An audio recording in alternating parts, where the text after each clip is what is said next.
Another round of football. It's the third match of the day, the roundup of the first group that we've covered today, Group C. We're going back to it for the final game for Group C. Peru against Denmark. We're in Mordovia in Russia, where obviously we saw earlier today France just scraped by Australia.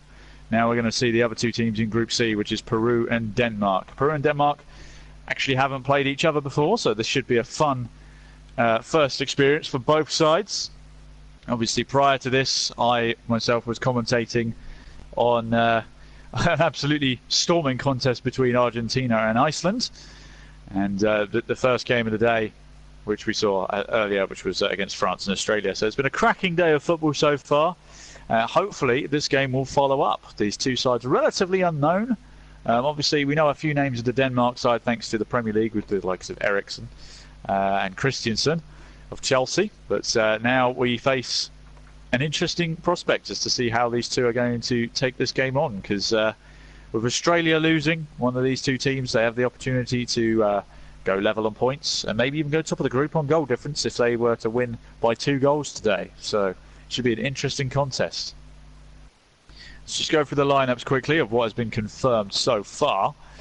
Not many familiar names for Peru, but for Denmark you will know a few. But let's go through Peru first. John will confirm all this stuff just before kickoff.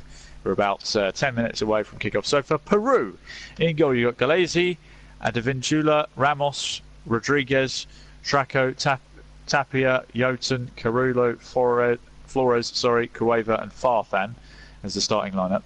Depending on which website you look on, FIFA are listing it as a 4-3-3, whereas the BBC are going 4-5-1. So it really depends on how attacking the wingers are. As for Denmark, a few familiar names, as I said. Kasper Schmeichel starts in goal. You've got Dalsgaard, Kajaya, Christensen and Steiger Larsen in defence. You've got Kvist, Delaney, Poulsen, Eriksen and Sisto as the midfield. And then you've got Jorgensen up front on his own in another 4-5-1. Both matching in formations, just as we said. Depends on how you look at it, on how attacking the wingers are, as to whether it's a 4-5-1 or a 4-3-3. And the referee today is Bakary Gassama from Gambia, I think it was that we were saying. So an official that not everyone will be familiar with. But John will go through all the officials, the fourth officials and the VAR people when it kicks off. But so far, let's round up what we've seen today. So France came away with a 2-1 victory earlier on today, scraping past the Australians with assistance from VAR and the goal line technology. They didn't help themselves by giving Australia a penalty with a rather farcical handball in their own box, but they eventually got over the line. Then the match which we've just seen about just an hour ago, this game concluded. Argentina and Iceland played out a 1-1 draw in what was an absolute blood and thunder contest, where Sergio Aguero scored the opening goal, only for Finnbogason to score 4 minutes later. And then Iceland held out for a draw in a game where Lionel Messi missed a penalty, or should I say his penalty was saved by the Iceland goalkeeper. So it was a very frustrating day all around for Lionel Messi. Not how you want to follow up Cristiano Ronaldo scoring a hat-trick, because the FIFA World Cup seems to be becoming a contest between these two. But let's not talk about those two. We've got another game on our hands. Peru against Denmark. Denmark obviously coming through the playoffs against Ireland in the playoffs, which was an exciting contest in itself, where Christian Eriksen actually scored a hat-trick. So they've certainly come through the tough way into the World Cup, and they'll be looking to make a name for themselves early on. People to look out for Peru is Paulo Guerrero, who is a 2-time Bundesliga winner with Bayern Munich. But he's got 34 goals in 88 internationals, and his surname translates to the Warrior, so he's been nicknamed the Warrior quite aptly. So he's certainly going to be someone to look out for. But, as for Denmark, as we said, they've got quite a few familiar names. You've got people like Kasper Schmeichel, Christensen of Chelsea, who's been in and out with the first team. Christian Eriksen needs no reminder.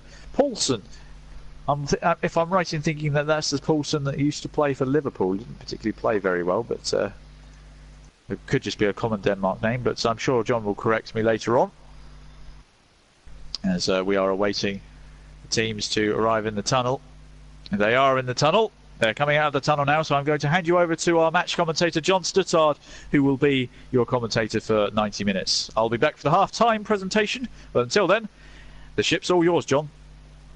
Well, thank you, Chris. Good evening, everybody. And, well, if you got your breath back from those first 2 games, well, let's hope this one features very heavily as the 2 teams emerge from the tunnel here to a really rowdy reception, as you would expect here in Sabagensk. A terrific atmosphere. Denmark, as Chris said, got in through the back door, so to speak, against the Republic in the playoffs where Eriksson hit the hat-trick to send them through. Peru not qualified for the World Cup for so many years, but they've got a chance to prove to the world that they're back as a football nation here this afternoon. And before the action, let's take in the national anthem, starting with Peru's national anthem.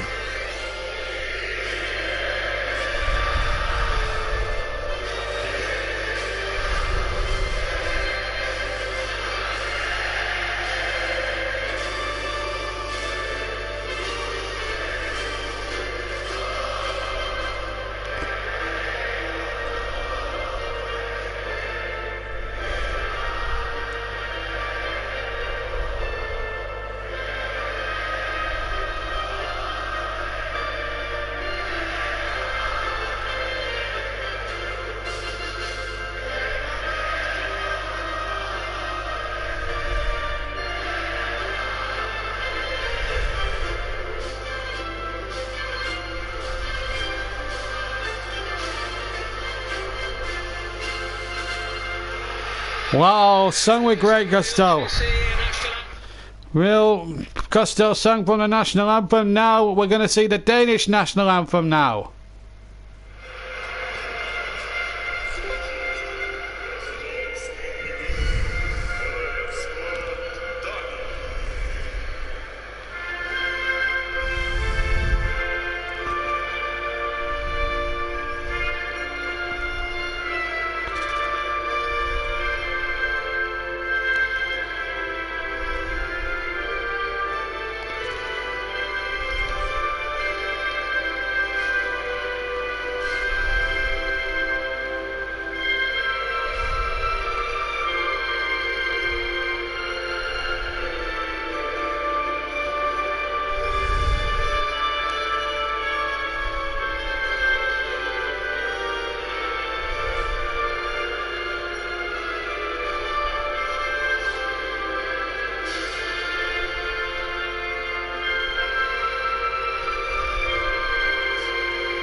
And that was also sung with great vigour and great gusto there. Certainly Kasper Schmeichel was certainly giving it his best shot there.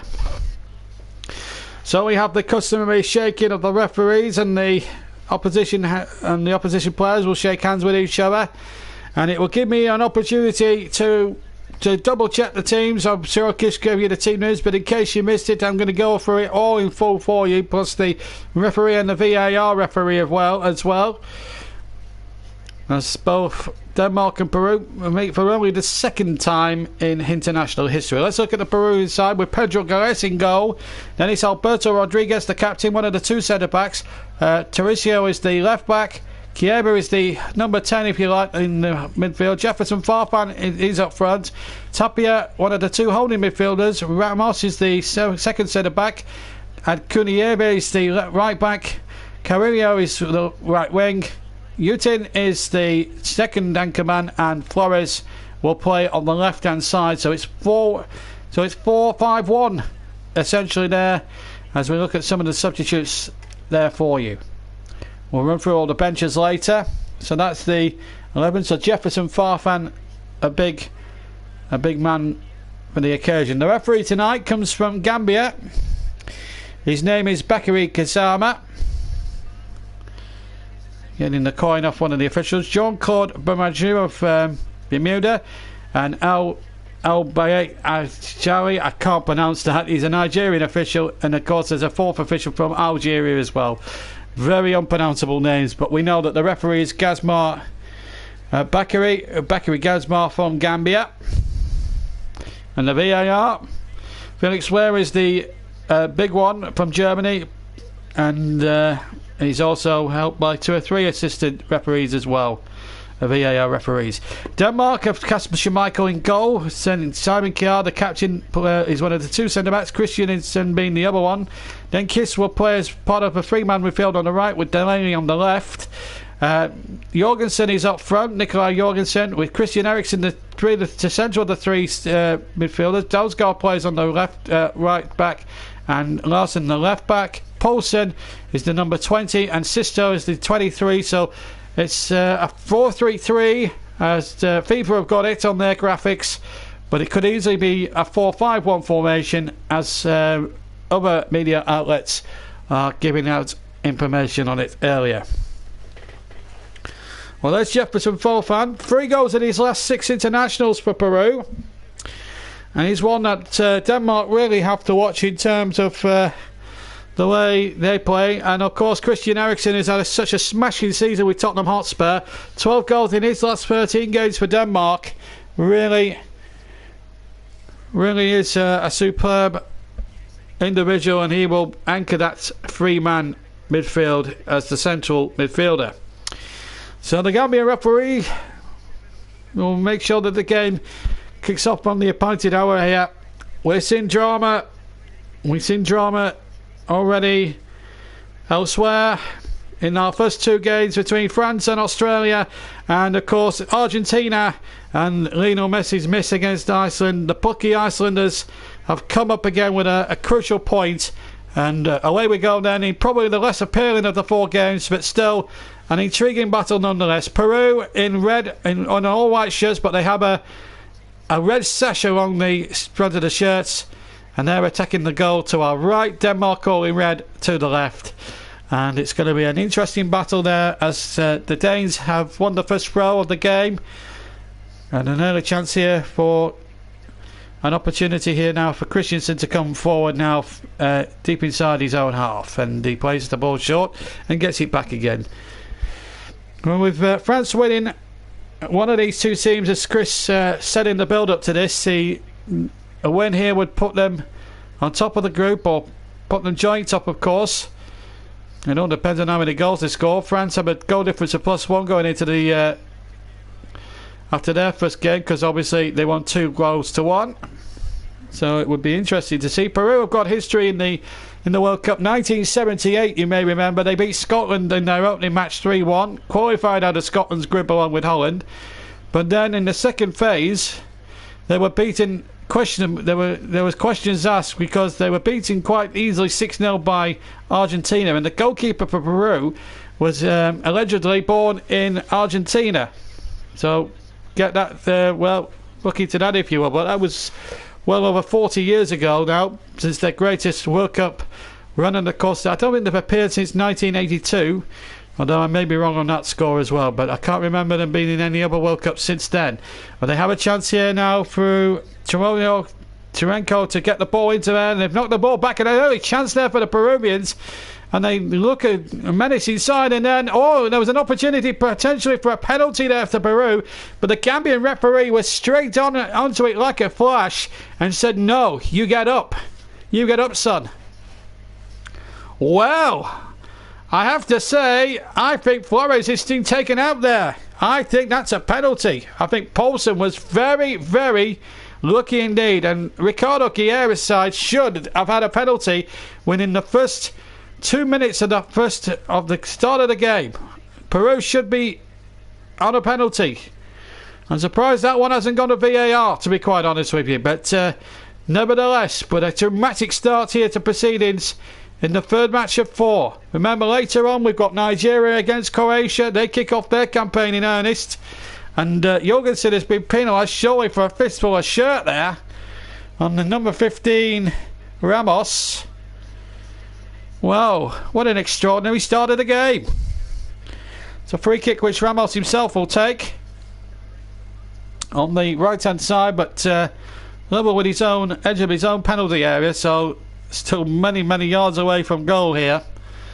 And Ramos will try and float it left footed, and of course, as usual, as in the other two games, remember Sainsbury won the first JB Man of the Match of the day for his brilliant defending in the France-Australia game, and it was a shared award between the Iceland goalkeeper as Delaney now runs forward, plays the ball into the penalty area from the left hand side, but again good defending by the Peruvians, and again really good open field to the game. I think we're going to have a really good first half here as Dalsgaard plays towards Eriksson now. Big game needed from the Tottenham man. Dalsgaard again with a teasing little cross, and Delaney tried to chest that down, but I think he handled that according to the Gambian referee, and Christians and actually Delaney gives him one or two looks there. Well, it came off his elbow, and I think that is classed under FIFA laws as a handball offence. There's the Danish coach, Arga Havdiri. Both quite older, experienced coaches on both Denmark and Peru. They've been around the game a long time, both of them, so they'll know what all this hullabaloo is all about when the build-up starts. But for that first game, you know, that hullabaloo and everything else that obviously goes with it naturally, as it transpires. Good defending again, this time by Kjær, the captain of Denmark, and then a wild shot there over the top by number 17 Avicura. And Kjær there, good defending there, and hooked it out. But as I say, Avicura tried the shot, audacious shot from about 30 yards, which went very high but not very handsome either. Kasper Schmeichel of Leicester City to take the Danish goal kick. Denmark have won an international tournament before. A lot of people forget they won the Euro 92 when they were in as a last-minute replacement, of course. They didn't actually qualify for the tournament, but they got in as a wildcard entry because I think it was Yugoslavia or a team like that. They were having difficulties with the war and stuff at that precise time. And it was the breakup of the former Yugoslavia, I should say, and they came in at their expense and actually won the tournament. And John Jensen, who famously could never score scored one goal in 5 years at Arsenal, actually scored one of the goals that night. And the Danes did have a good side. Back then they had the likes of Brian and Michael Laudrup and one or two terrific players, of course. Nico Klassen as well, be one of them. Real individuals, every one of them. Peter Schmeichel, Kasper's father, of course, emulates his father now, Kasper, to play for Denmark in the World Cup, although his father was captain, and he's given the ball away straight here to number 18 Carrillo, and Carrillo now bursting down the right hand side here, and Peru showing a little bit of menace in this first 6 minutes or so. And now Chieva, and now a chance for Avincula to come forward, and Chiaro again chipping that in, but again good defensive work there by Christensen, and then just hooks it back to Schmeichel, who side foots it high over the halfway line, and Jorgensen almost getting on the end of it. Nikolai Jorgensen, still 0-0 here. As Peru comes charging forward, 25 yards down, and a real rasper shot with the left foot. And the goalkeeper did well. It was Juntun who had the shot from about 35 yards, just to the left of the D, and he struck that with some ferocity, and it just swerved a fraction in front of Schmeichel as he gathered it into his chest. And gathered it in, he juggled about with it a little bit, but did okay there. Good open start, and again, just say this is the most unappealing game out of the four. This is not a bad game, although the Gambian referee is giving an infringement against Jorgensen, presumably for offside. I don't know where that offside came from, I have to say. There's one or two critical looks there from the Danes, that is for sure. But they're under a lot of pressure in this opening 8 minutes. The Peruvians have started very, very swiftly indeed. 0-0, but a good game here, good watch. I've enjoyed it so far. And it's gone very quickly, I have to say too. Ball down the right hand side with Abincula, plays it infield again, and Kieba having a little bit of a battle there as well, and the Peruvians now have it down the left hand side. Chance here to dink the cross in, and Kasper Schmeichel was straight out of his goal, catching that ball very, very well, and it was a good little cross there in towards Parfan, but as I say, Kasper Schmeichel was quickly off the mark and did really well. And an early touch now for, well, I say early touch, it's been 8 minutes, and Galisi kicks along 3/4 of the way up the field. Kieva does well, but the flag has gone up for an offside. There's just 1 or 2 infringements here that the Gambian referee, I hope he's not one of the picky ones. We certainly saw the Uruguayan official in the first game. He was very picky in the first half, which didn't help the flow of the game, and this game has the potential of being an ebb and flow sort of game between 2 attack-minded sides, and I hope the referee doesn't start giving 3 kicks for the sake of it. I mean, it would be a disappointment for the game if the Gambian official started to put his name across the whole thing. Here's Kial now for Denmark, still 0-0 here, and Eriksson, sure he was fouled there, but the referee does agree, and a free kick. I think 1 or 2 of the quizzical looks, well, I have to say, I think they got the ball there to number 19. I think Yunti was very unlucky. I think that was a little quizzical look. Now then, here's Delaney playing a long ball towards the penalty area, just to the right of the penalty area. Chance inside the area for Jorgensen, but again, another infringement, this time by Poulsen, and he's pushed over Tiago, the number 6 there. Well, it's a game that's been littered with 1 or 2 infringements to start with, and let's hope that doesn't set the pattern for what could be an exciting game. We've had 10 minutes, and Peru have just had the better of things in the opening exchanges, although Denmark just starting to come into it a little bit. Here come Peru on the attack, good football again, and Abincula has it out on the right hand side, still 0-0, but again, lovely turn again, lovely change of feet, and the Peruvians again playing with a good bit of freedom and a good bit of build-up play, but in the end the ball fell kindly to Schmeichel, just hoisted it away. That will give the Peruvian coach some encouragement. Nobby Solano, in fact, the former Newcastle man, is part of the coaching setup for Peru. As the shot comes in from about 25 yards from Flores with his left foot, and he struck this tremendously well, but just wide of the near post of Schmeichel as I look. It was a good effort, but just lacked the accuracy needed. And that could have been one of the goals of the tournament if he'd have connected with that properly and it have sailed in. But as it happened, it's still 0-0, and Schmeichel's goal still very much intact. And of course, we'd like to hear your comments on this game as well. The third of 4 games, bringing you to you live here on the JB Clark YouTube channel. And already last night we've already covered for you Russia 5, Saudi Arabia 0. We covered the 3-3 draw yesterday, or most of it anyway. We missed Ronaldo's early penalty, of course, but we did stay around and we did bring you a fantastic game of football though. Today we brought you a dramatic controversy with the VAR decision, which I'm now starting to wonder if I got that absolutely right. And of course, Argentina won, Iceland won. The Lionel Messi penalty miss. You've seen it all, and this is the 5th game of the tournament we're covering. The 4th time, and a good save! A fantastic run there by Carrillo, and he hit that terrifically well. And Schmeichel having to dive away to his left.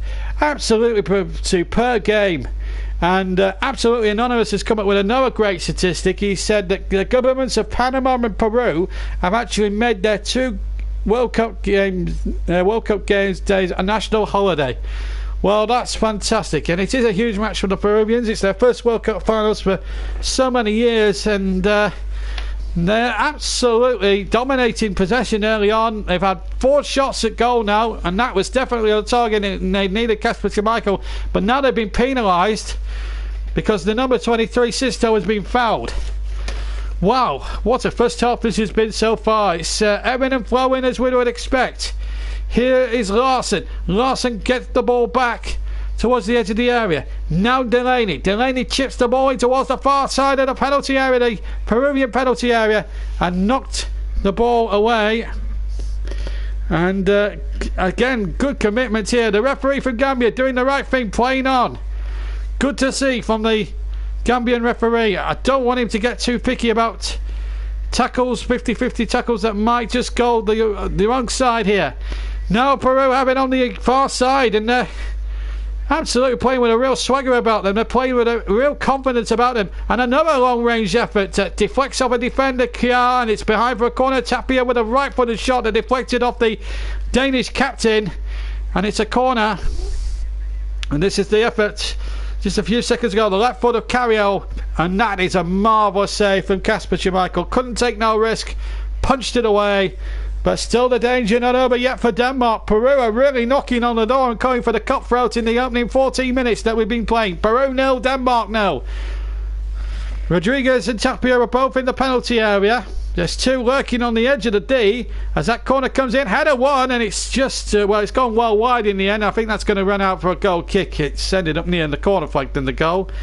It was Rodriguez with the header, the number 2, who headed it from about 6 or 7, maybe more than 10 yards out, and in the end it went well wide the target, and a goal kick it is to Denmark, which has already been taken quickly, and a throw-in is given to Peru on the far side, halfway inside their own half.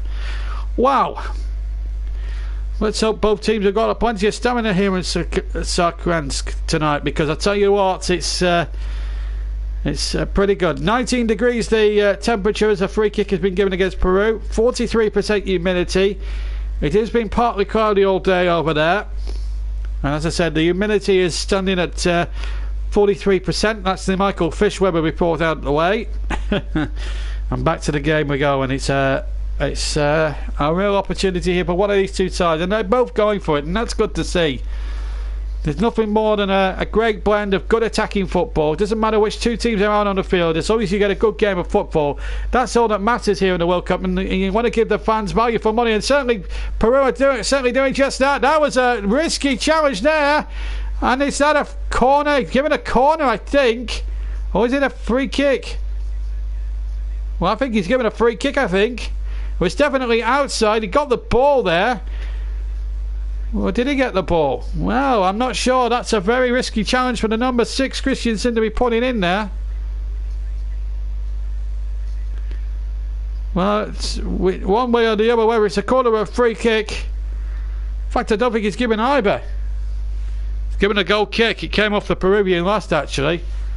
Well, I did initially thought it was a free kick because one or two of the Danish players were having one or two questionable looks at the referee. If looks could kill.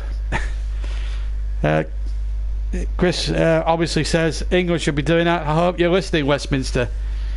Well, they did vote on Brexit, and that's going to be implemented now in the next month or so. Brexit, of course. But without talking too much about politics, here comes the number 8 here, Kjær. I thought he might have had the shot. He tried to float it, and it came off the defender. I thought Kjær might have had a shot. He had the angle for one. Well, right for the drive, and he didn't take that opportunity on offer there. Real mischance there to hit one from 20 yards, considering the accurate shooting of one or two of his teammates. I felt he might have had the confidence to do that. Still 0-0 here at the moment between Denmark and Peru. And Peru, in their first World Cup for many, many years, is really showing to the world that they may well be back as a world force in football maybe once again. And they're certainly having a good goal, but here come Denmark now. It's end-to-end stuff, this. Here's Larsen. Larsen on the far side. Infield it goes to Siesto. Siesto, just showed too much of that to the Peruvian defenders, but Denmark keep possession. Siesto again. Out to the far side. Here goes Larsen again. Faced by a Peruvian defender. Back in field again, it goes to Sisto. Sisto again. Looking to take on his man. Sisto again. Pass one. Pass another. Now a chance now for Delaney. Good tackle again. Danish corner. Good tackle there by Avin Kula, who's having plenty to say for himself in this opening 17 and a bit minutes of the game. So the Danes have a chance. A set piece. If a goal was to come from there, and now it would be solely against the run of the play. Christensen and Kjær are full forward from the back. Jorgensen is in there. The goalkeeper will be put under pressure there by Poulsen, who's right on the goal line there. There's a bit of jostling going on involving Kiar and the number 2 Rodriguez. And again, I hope the referee from Gambia is not going to get far too picky about all this. These are all supposed to be FIFA approved referees and officials.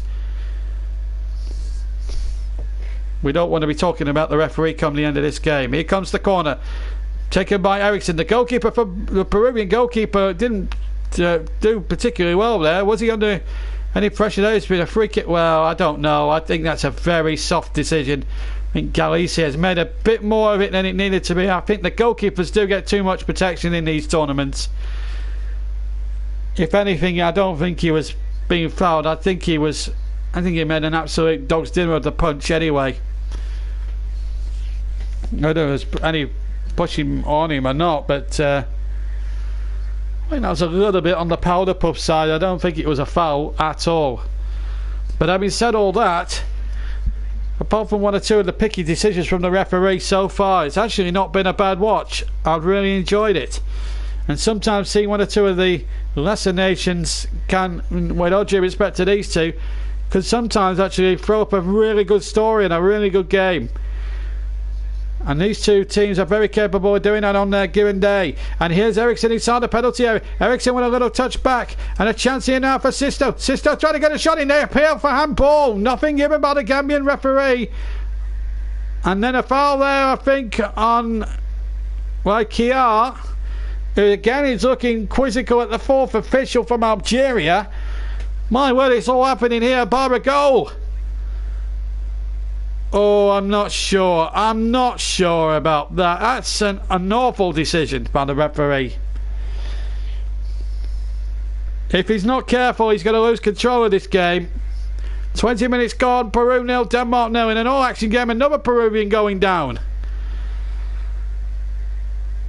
I'd like to see that one again. Christensen is absolutely incensed. Farfan, has he gone down too easily? The Gambian official here has got his work cut out. And he's in massive danger of losing this game, for me. And that's not a good sign if you're being very much a picky referee after 20 minutes. There's nothing wrong with that at all. He's just standing his ground there, Christensen. This decision was disgraceful. But Peru got a free kick. I'm afraid, I think 1 or 2 of the English refs would have probably done it a little bit differently. And you just wonder why. And there were good reasons as to why there was a not good enough standard of English refs, but this Gambian official I don't think has been on a good level at all as that free kick came in towards the back post. It was headed back. My goodness me. Some of these decisions are just beyond belief so far from this referee, I have to say.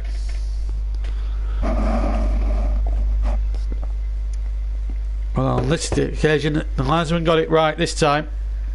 I thought it took him a little while to put his flag up. Well, we've been playing halfway through the first half here, and so far it's been a really good game of football. The only dour note really I can report is the referee at the moment. He's not coming himself in much glory at this moment in time. But it's still Peru 0, Denmark 0. Huge match for both teams, because a win for either one of these teams would set them up really nicely and put pressure on the team they've just beaten. And of course the Australians, who are very unfortunate to lose not just to VAR but to the goal line technology, although the goal line technology was proven right. Never wrong. And the camera never lies as Ramos flashes it up for a throw-in to Denmark on the edge of the Peruvian penalty area on the far side. Coming up to 22.5 minutes, halfway through the first half. And for a 0-0, this has been an absolute brilliant watch. I've absolutely enjoyed every second of this match so far. And we hope very much indeed that the pace and the intensity keeps up right until the end of the first half, because I'll tell you something, it has been an absolute joy and a privilege to commentate on right now, as that throw comes in high and long. Headed only half away, but only as far as Sisto. Sisto knocks it out towards the far side, and it's kept in there by Christ, who can't control it, and it's knocked away once more. Still 0-0, but a very good watch indeed, as we're seeing. I think I think it's been an enjoyable first 23 and a bit minutes thus far, and I really do believe that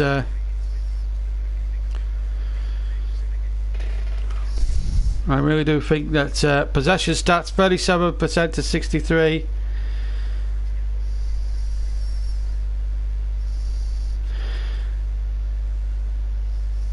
And really it is a real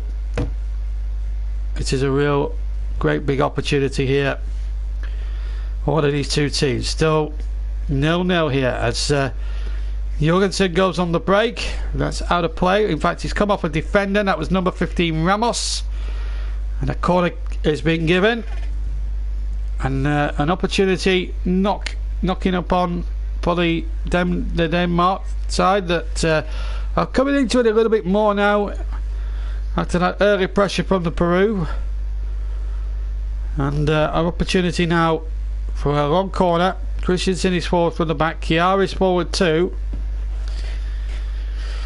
Corner to be taken by Eriksson on the far side. The Peruvian player is not 10 yards away from me as that corner comes into the penalty area, and another corner it is. Consecutive corners. This time Jefferson Farfan was the man who conceded that corner again. Just comes off his head.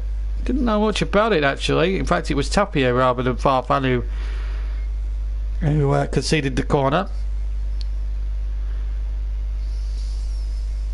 So another opportunity once more for an opportunity here for the Eriksson to knock that in towards Kiar.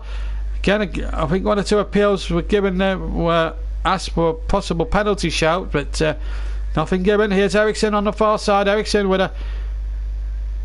well, I was going to say a teasing cross, but he's hit that with too much venom and too much whip. Wow. I honestly think that's a penalty. I think the referee's missed one there. Fiore should have been penalised. He's got away with one. Well, I'm afraid this referee, in the opening 25 and a bit minutes, is in danger, and he's in grave danger of losing control of this game.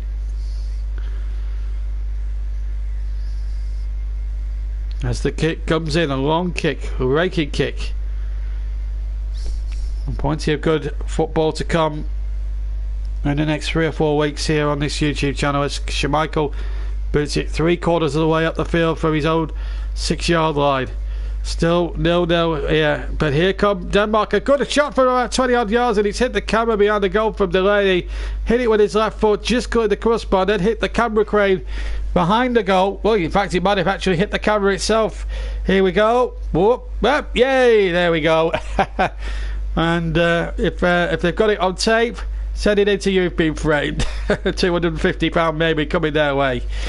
But the day's very close there, in all seriousness, to the opening goal, and it's a goal kick anyway.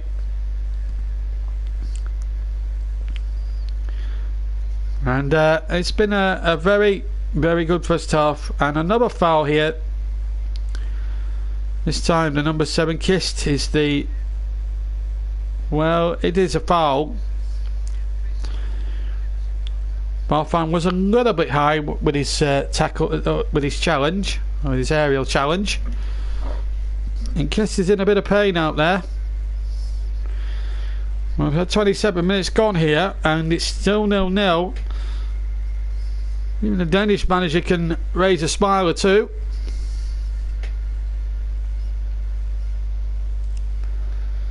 Still goalless here.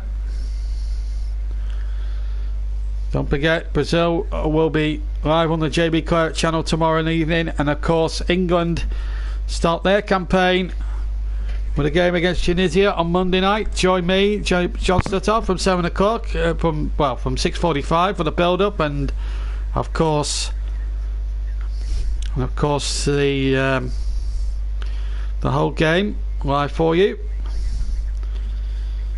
And of course we'll have a bit more England news as well during the interval of the 4th live game, which of course is between Nigeria and Croatia as well. Just to go through it, Peru have a chance inside the area, and it's a deflection behind for a corner, and great defending by Kiar.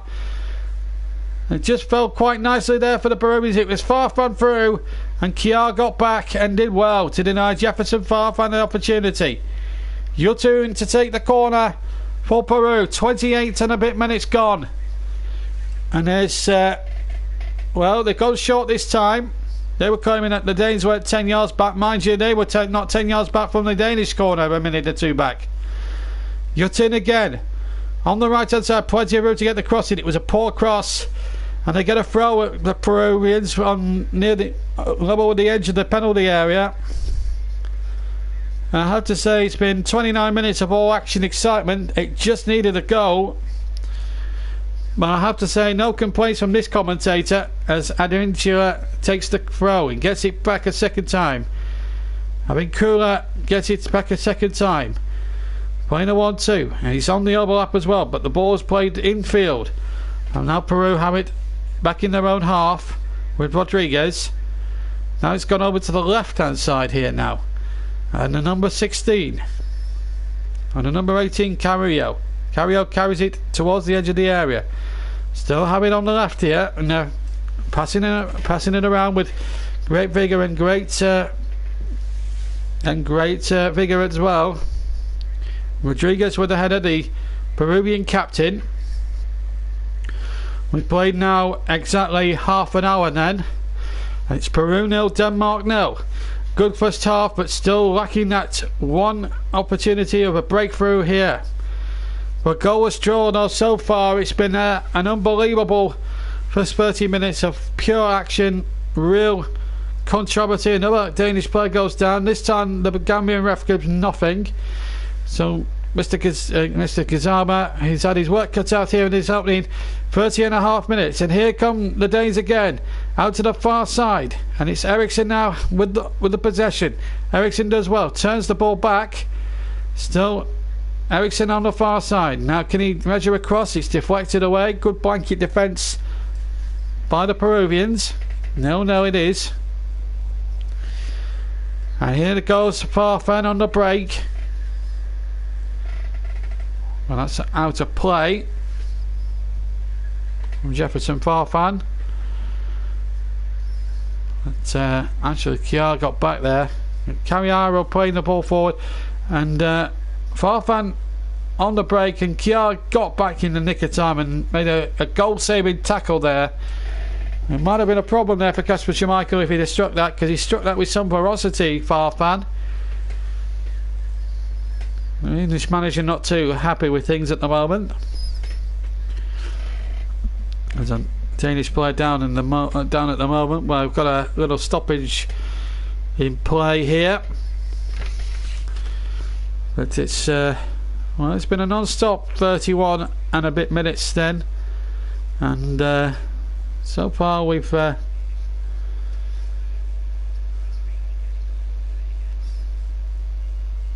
it's been a real ebb and flow start to the game. We've still got a player down injured at the moment.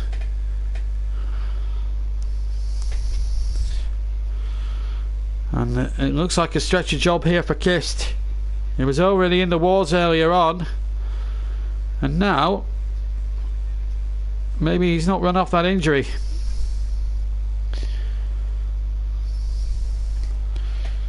Perhaps you notice agrees with me. The teams are going for it, but I'm afraid the referee has spoilt the enjoyment a little bit with one or two of the picky decisions.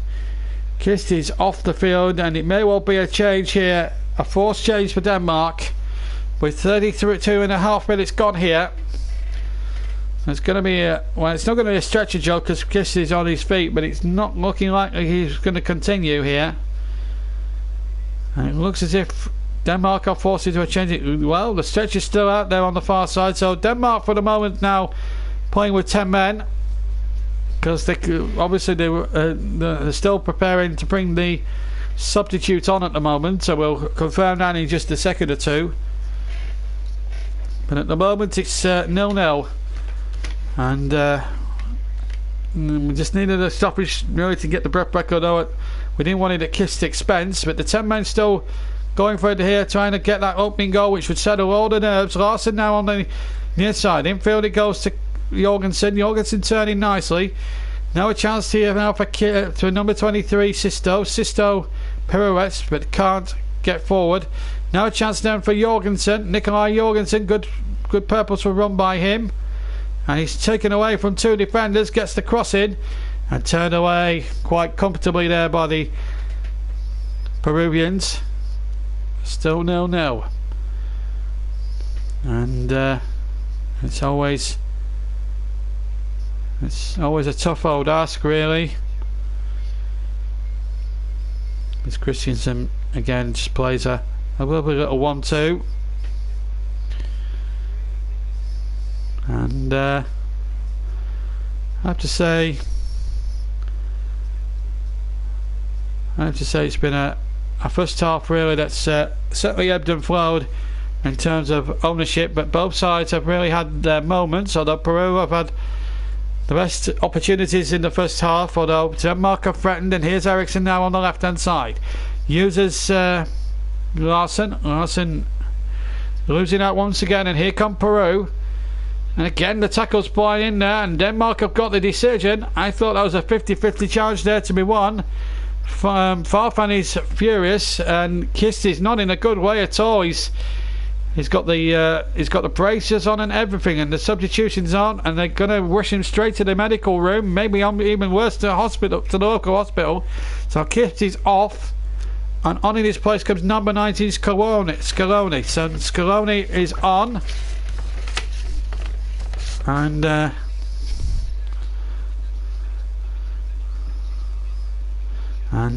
well, there we are. So the first substitution made, and I've made a note of that on my notes.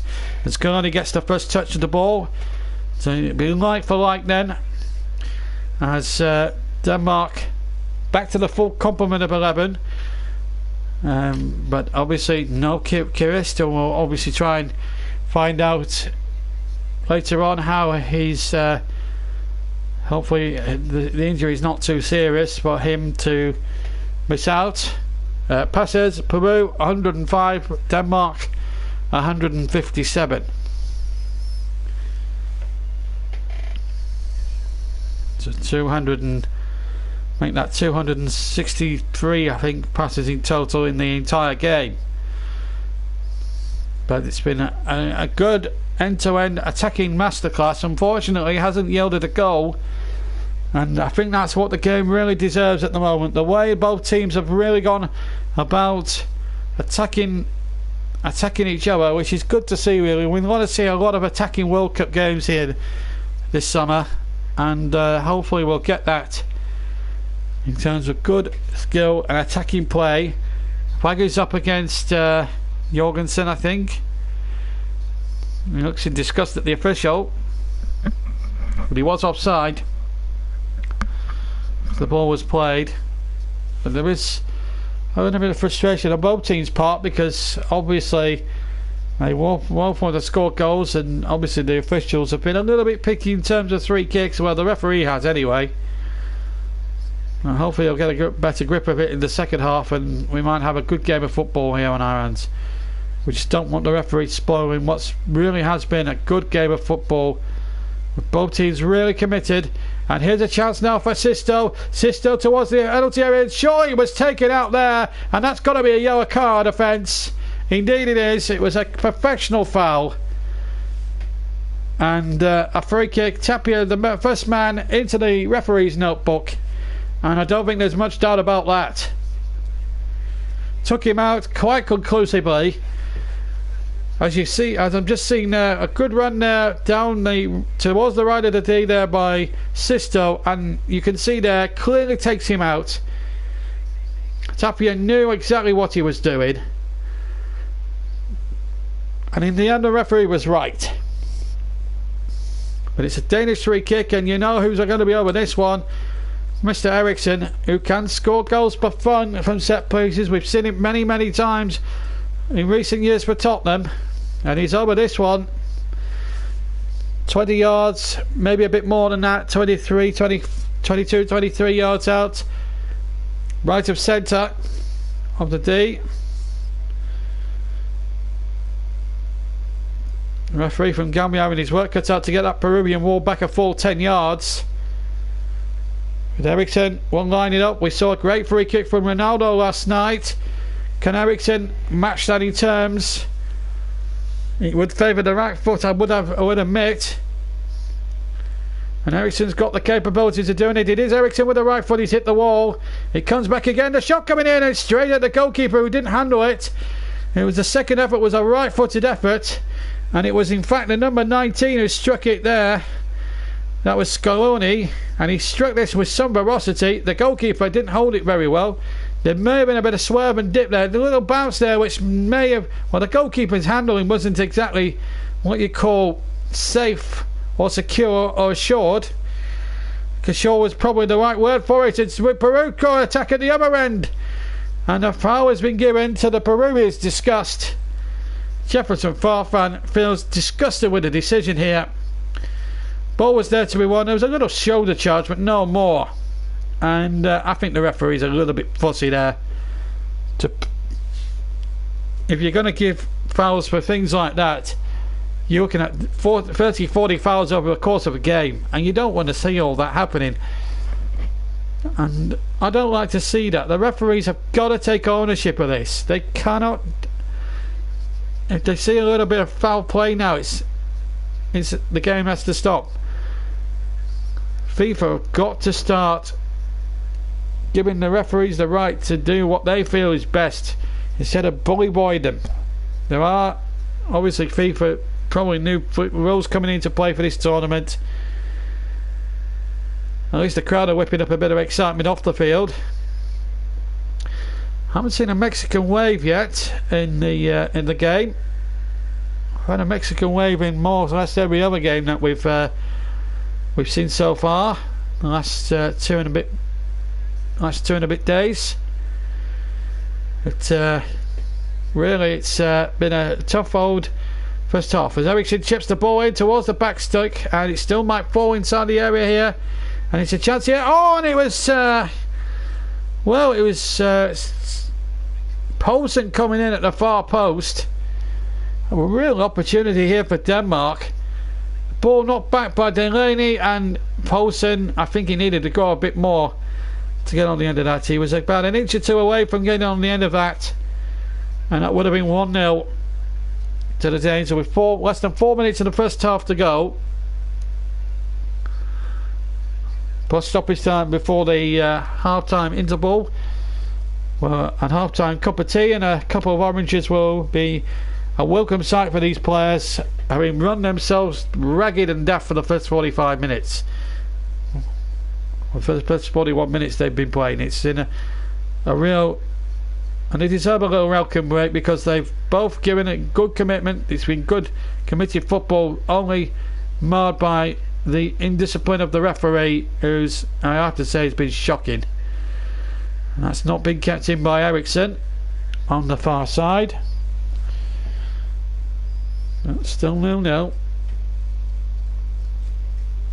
as we go into the latter stages of the first half. And really it's been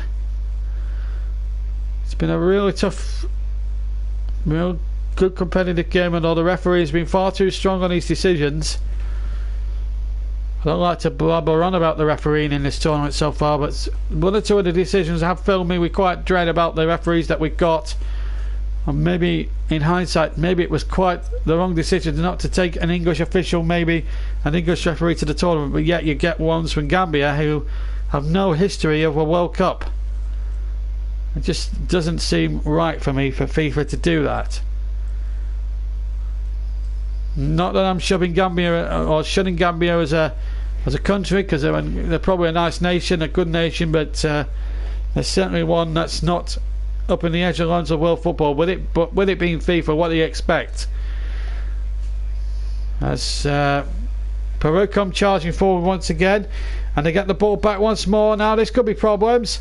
Chance here for Aaron Kula. Aaron Kula pulls the ball back. Oh, and he slipped over there. That's not a penalty.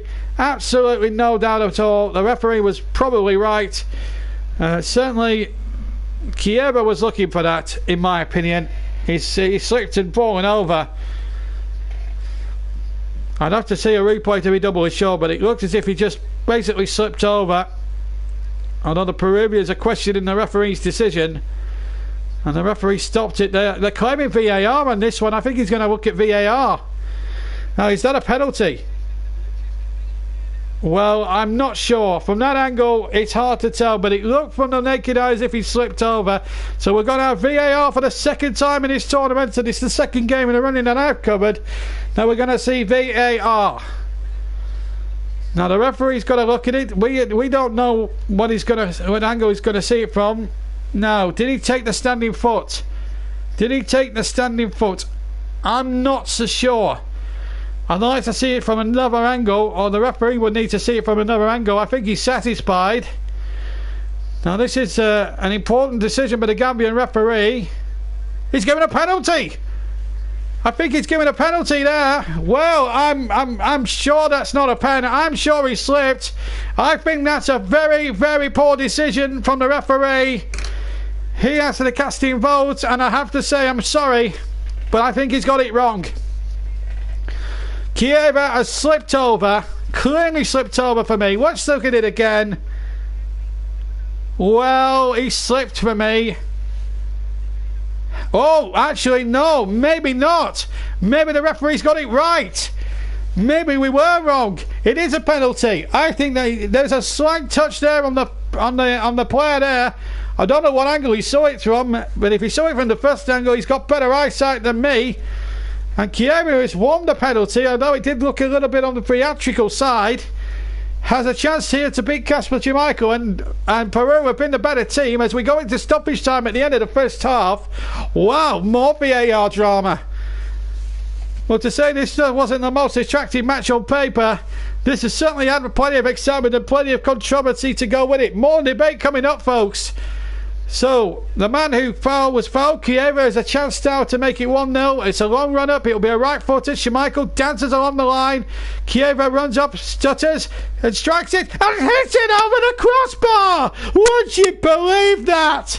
That was the most poorest penalty I have seen in the World Cup so far. Well, we thought Messi's was awful earlier today, but that's just topped it. He's hit it about 20 rows back.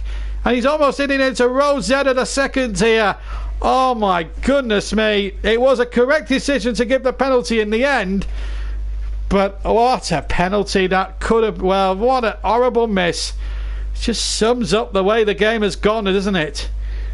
We've had everything else but a goal. We're now a minute over the 45.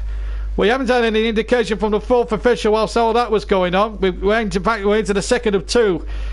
And the board and the television people have been very, very... I've had the wires crossed and the communications crossed as regards stoppage time, because it's very hard for me as a commentator to predict. So we've had drama here in this one. Well,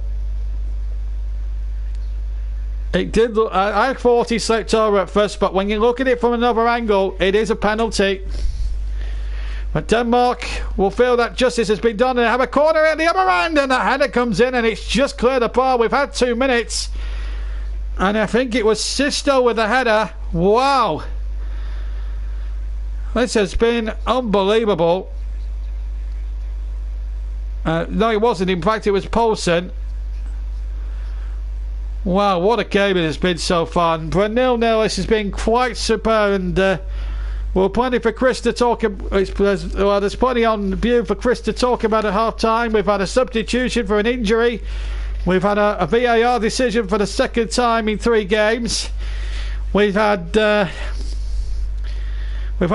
poor penalty. We've had 2 missed penalties. What a day it's been so far in the 3rd day of the 21st World Cup finals.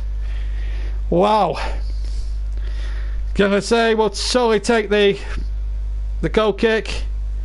And sure, that will be the last act of what's been a Well, a very thoroughly intriguing first half, which ends goalless, but not without talking points and potential controversy, because VAR is coming to play once again for the second time in 3 games, when Chiesa was adjudged to have been fouled.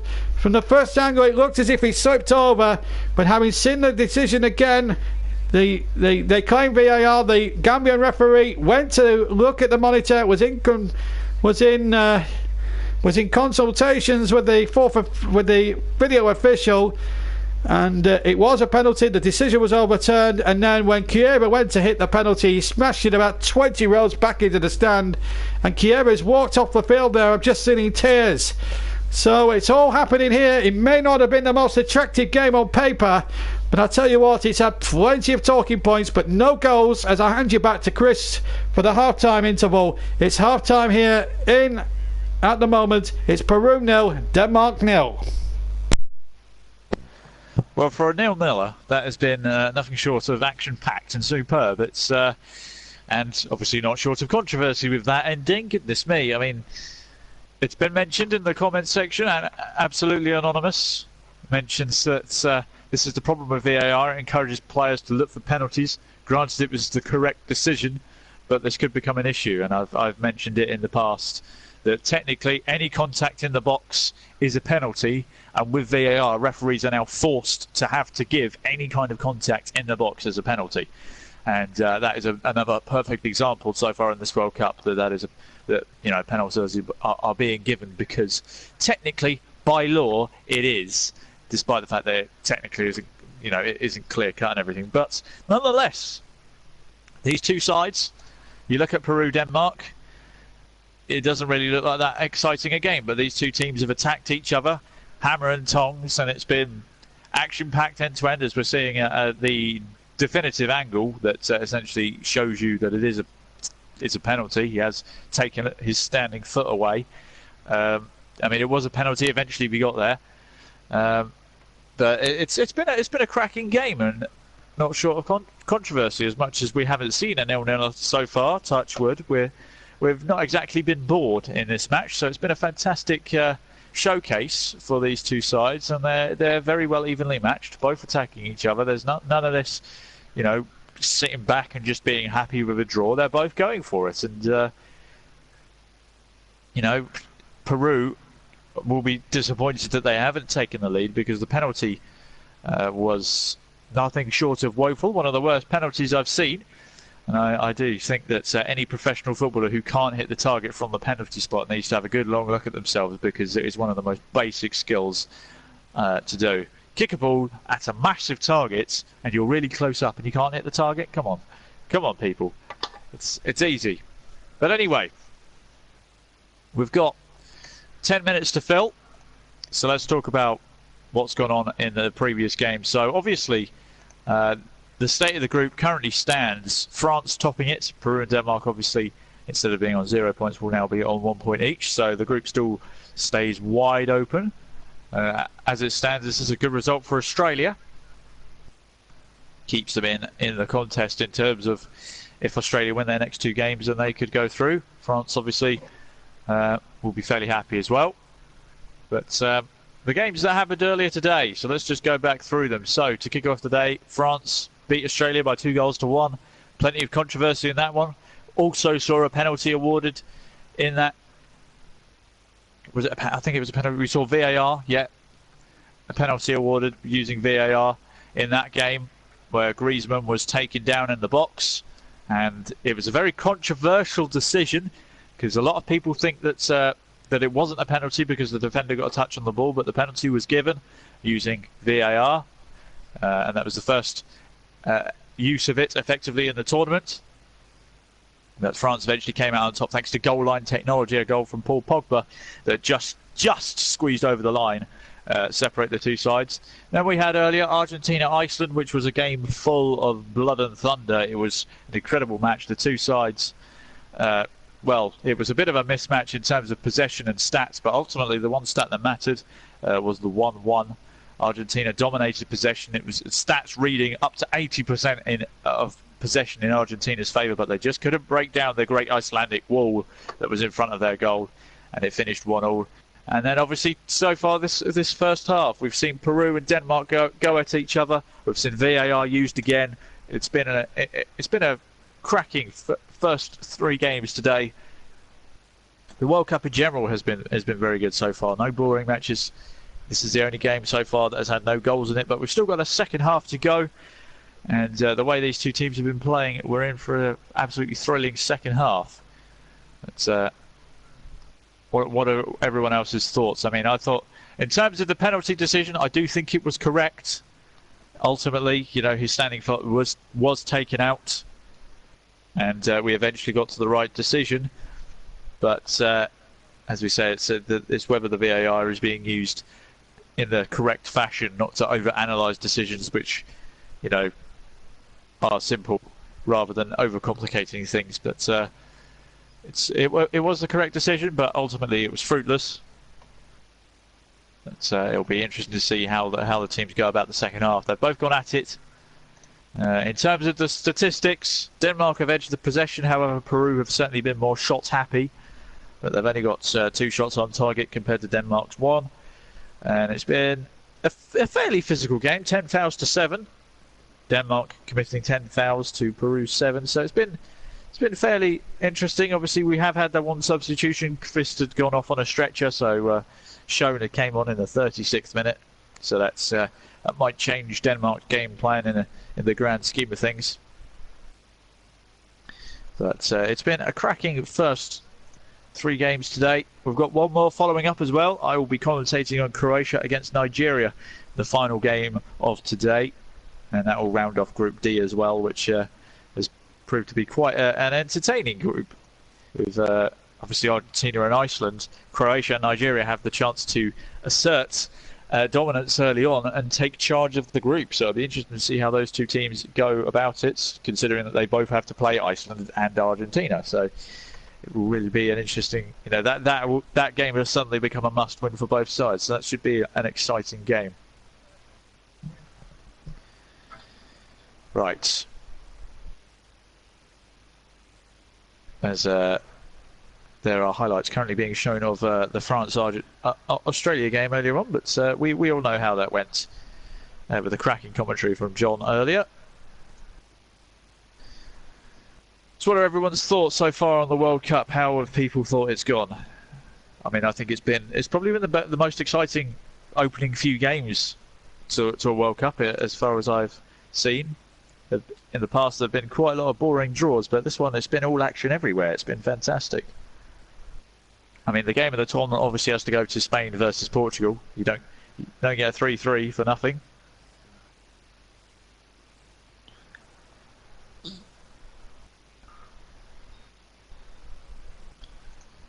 We've got about 3 or 4 minutes before the second half kicks off.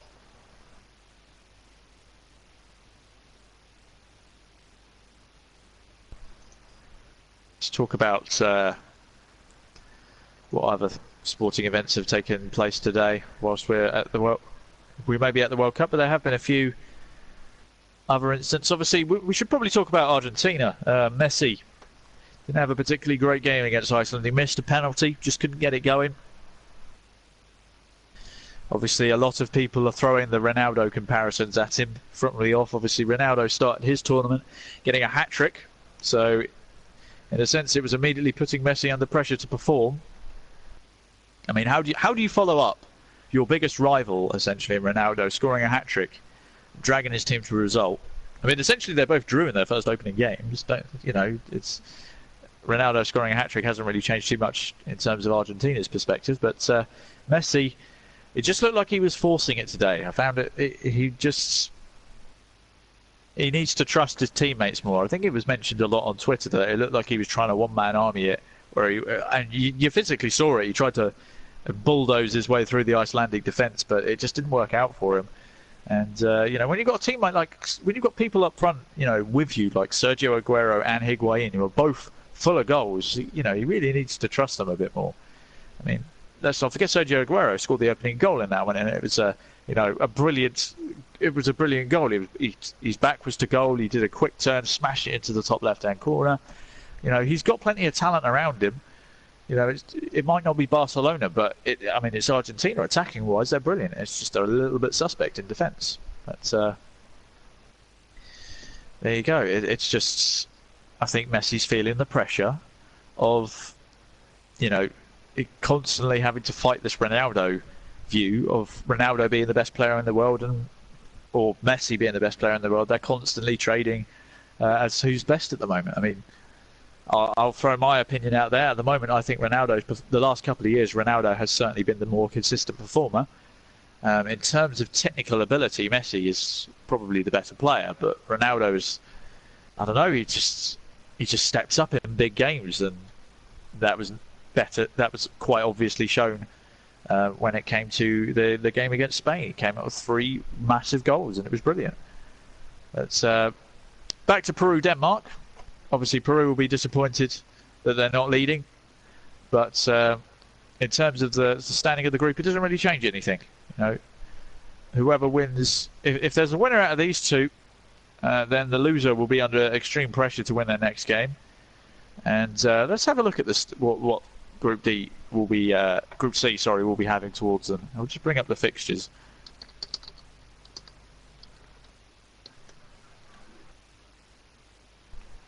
So, for Group C,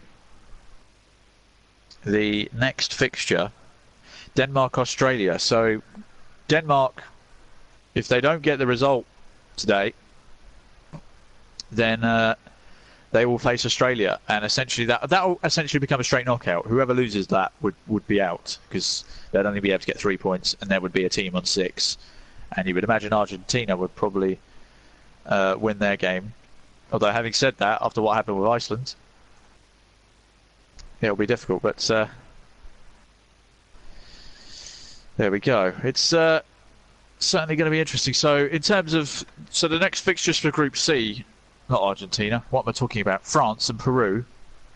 So, Denmark play Australia next, and then France play Peru next in their group game. So, essentially, whoever wins here would then have to. So, if Denmark win, then they only have to beat Australia and essentially knock them out. But if Denmark lose, they would then have to beat Australia to stay in, provided that Peru didn't pull off some kind of freakish result against France. So definitely a loss on the line in this first game. And both teams have been attacking like it means a lot to them. So it will definitely be interesting. But the last match of the day that will follow this one, which will be at 8 o'clock tonight, Croatia against Nigeria. I will be covering that one as the lead commentator. John will be joining me in terms of presenting. But hopefully you can join us all for that one. I've seen Nigeria once already before the World Cup, because I commentated on England against Nigeria. So that's why I've been thrown on the commentary duty for that one. Plus I get a second go at butchering all those names again, which John will be chuckling to himself about, I'm sure. But it's not an easy job pronouncing surnames of people from a foreign country, unless you know them reasonably well. Like, you get the advantage of Argentina. A lot of their players play in well-known divisions, so you already know how to pronounce it. But when it comes to teams like Nigeria, I mean, today you've got Peru. You know, you don't know many Peruvians. The only Peruvian athlete, if you want to call him that I was aware of, was a goalkeeper that was called Diego Penny, and he couldn't catch a cold. I'm sure if John will be having nightmares about remembering him, if he remembers it at all. But either way, that's the only guy that I knew from Peru in terms of trying to name a footballer for them. But it's certainly going to be an interesting second half. In terms of Denmark, obviously they have a bit of star power. Eriksen's always going to be a danger. Schmeichel's a quality goalkeeper. Denmark, obviously, they won the Euros back in '92, I think it was. So they've certainly got a bit of pedigree in terms of tournament football. So. And as I said, they've got a bit of star power. That's in terms of the substitutes. Looking at the bench, just quickly, I don't really know too many people who could make a difference. Obviously, Denmark have already been forced into one. But they've got a couple of names on there. You've got Lossell, who could come on in the second half, could cause problems. But I think we're going to be nearly ready. We're nearly ready for the second half now, so you can stop hearing me waffling on. As the score obviously 0-0 between these two. They've never met before as well, I must stress. This is the first meeting between these two sides ever, full stop. They haven't met in friendlies or any tournament football at all. This is the first time. But anyway, The second half beckons. I'm going to hand you back over to John Stuttard for what will hopefully be an exciting second half. Otherwise, we'll be facing a dreaded 0-0 draw, which John hoped that we wouldn't see one. He uttered it before the game kicked off. Oh, hopefully we won't get a 0-0. Well, John, you've got 45 minutes to save yourself. All yours. Oh dear me. Oh well, thank you, Chris. Yeah, welcome back. I must admit, probably a bit of an error in my part there, but anyway, we're back for the second half. No changes as I can make out from any of the two teams. I'm still trying to come to terms with that horrendous penalty miss by Chieva before the break. It was a real opportunity for Peru, and you just get the sense. I think you get the sense, folks, that might be the Peruvians' best chance of actually getting something from a positive result. I mean, that could be a game changer, because if that goes in, then it changes the whole complexion of the game. We're back underway. Peru in the white shirts with the red sash attacking the goal to our left, and Denmark, of course, all in red, attacking the goal to our right.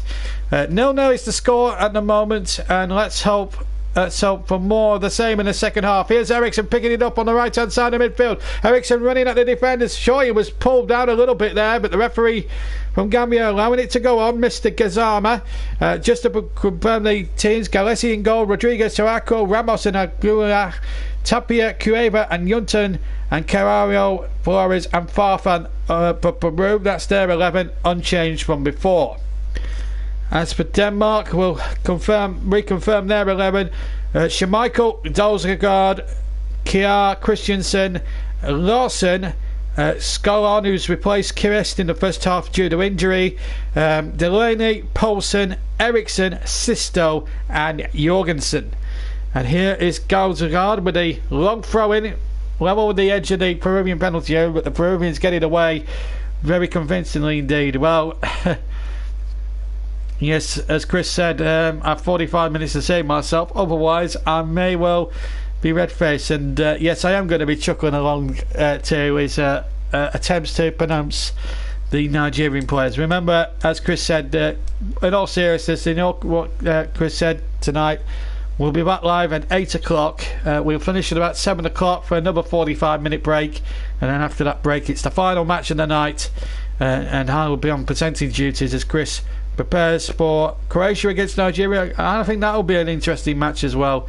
Certainly on paper a more attractive game than the one we've got, but the one I've got. But in terms of football, I'm not complaining. It's been an unbelievable watch. To say it's a 0-0 has absolutely been superb. And here is Jorgensen. Infield it goes to Poulsen. Poulsen now on in turn it goes to Sisto, good skill there, back to Dalsgaard back in field. Eriksson touches on to Sisto doing well. Delaney now, can they get it out to that far side? They can.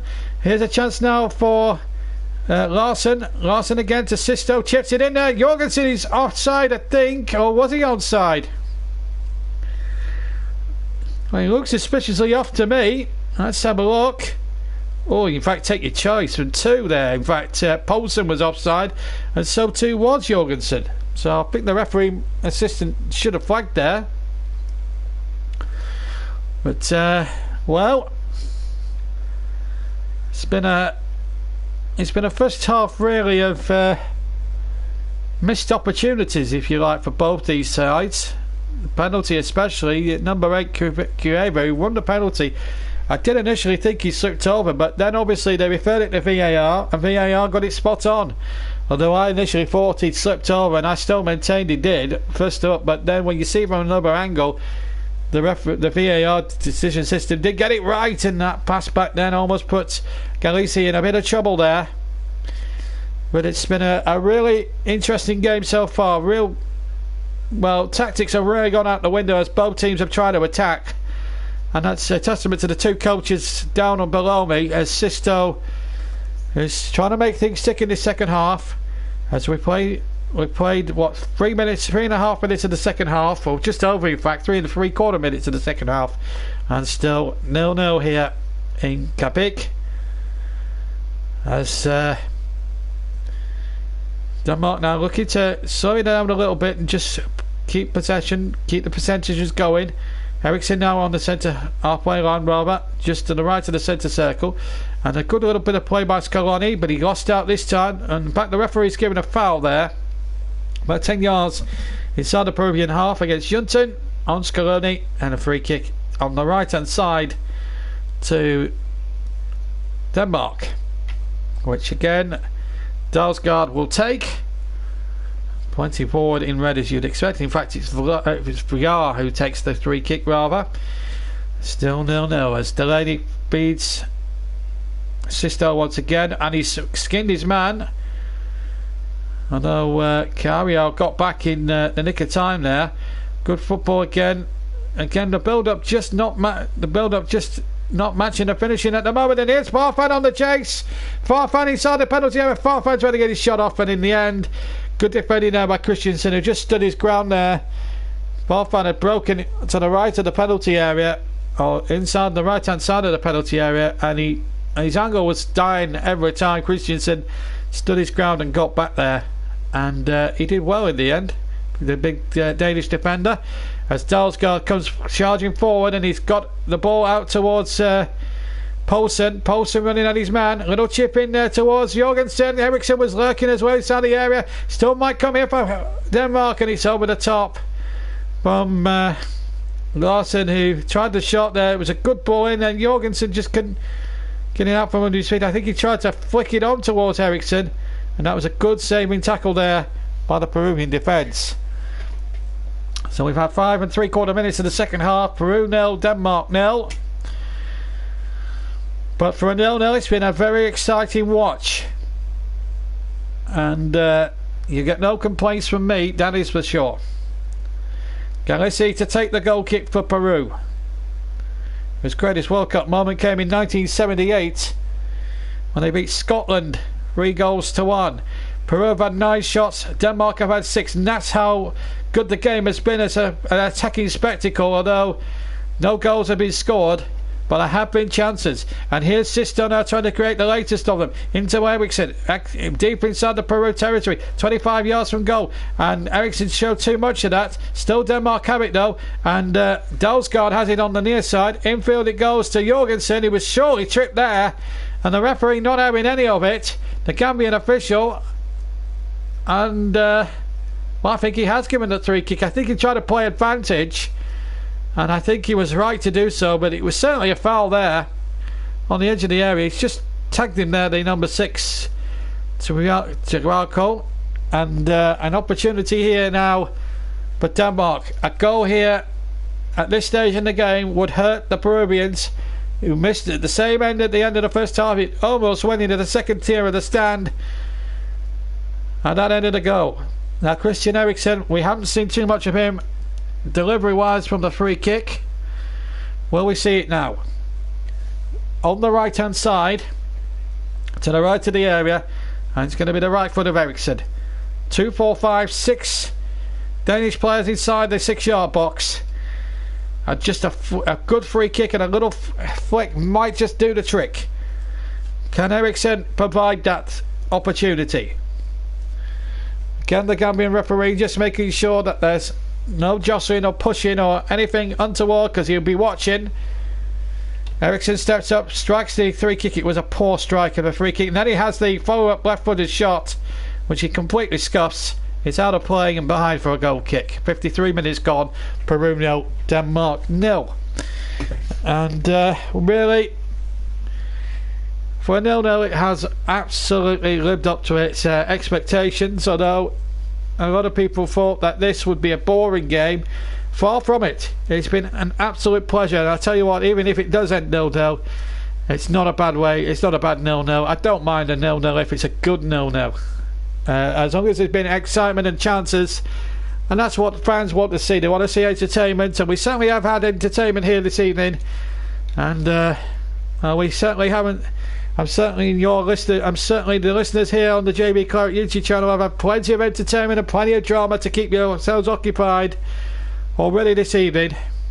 And earlier today we started our coverage off at 11 o'clock this morning with the French winning in a very controversial manner on the VAR system. 2-1 they beat the Australians, the plucky Australians, and then the plucky Iceland Icelanders got a point, a deserved point against Argentina, who took the lead for Aguero, and then Iceland hit back straight away to make it 1-1. Then Messi in the second half had the chance to win it from the penalty spot after a penalty was given for a push inside the penalty area. It looked a harsh decision looking at it on replay, but having said that, Messi hit it straight at the goalkeeper, who made a smart save. But Messi, buckling under the pressure, having to perform. Ronaldo setting the standards last night in that 3-3 draw against Spain, where he got a super hat-trick to save his country's skin in the first match, because Spain, let's face it, the second half dominated proceedings. Here though, in this game, it's still 0-0, but a good watch nonetheless.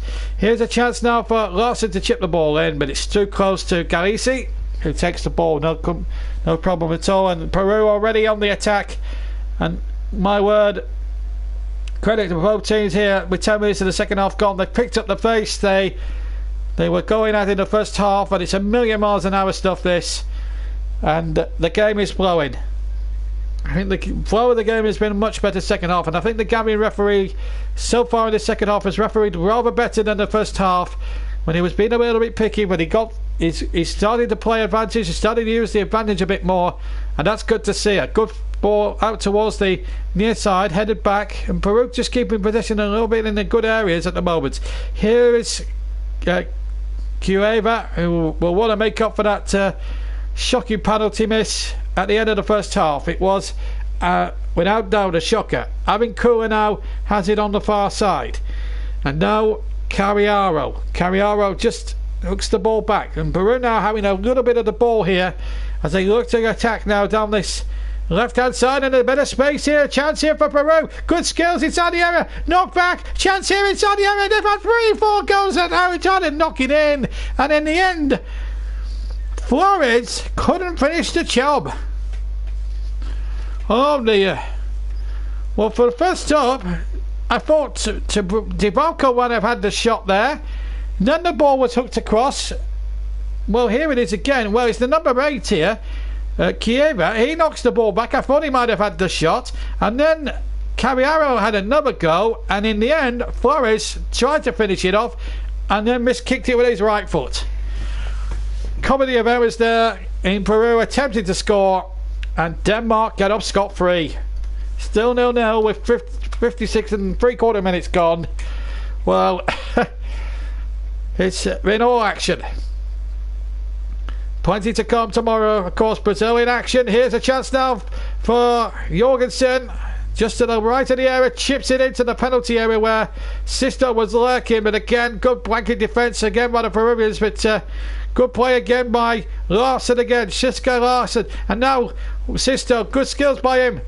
Got plenty of good skills. The cross just lacked the skill that went before it. Sisto gets it back a second time. Sisto now out to the far side, but it's in the end Larson couldn't get there. This was the opportunity hit. And now, for me, Chieva should be shooting at that point, and then he decides to cross it in, and the number 18 Carriero is off balance, and then so too was Flores. He was also off balance. It was almost a it was almost like Lova and Hardy. What a fine mess you got me into, Stad. I think that's what the phrase was at the end of that particular mess up. Still 0-0. Here's Kasper Schmeichel, whose goal is yet to be breached so far in this game this evening. We've been broadcasting since 11 o'clock. It's now 6:15, just coming up to 6:20 tonight here in the UK. 58 minutes gone here in Russia. They're playing now. It's 8 o'clock, 8:20 in the evening over in Russia. Here in Russia, I should say. Still 0-0.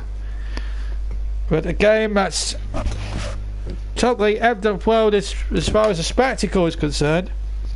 But yet still to have a goal, and it's Eriksson breaks forward now for the Danes. Now a chance now inside the area. Real chance, a goal! A goal for Denmark, and it's the number 20, Poulsen.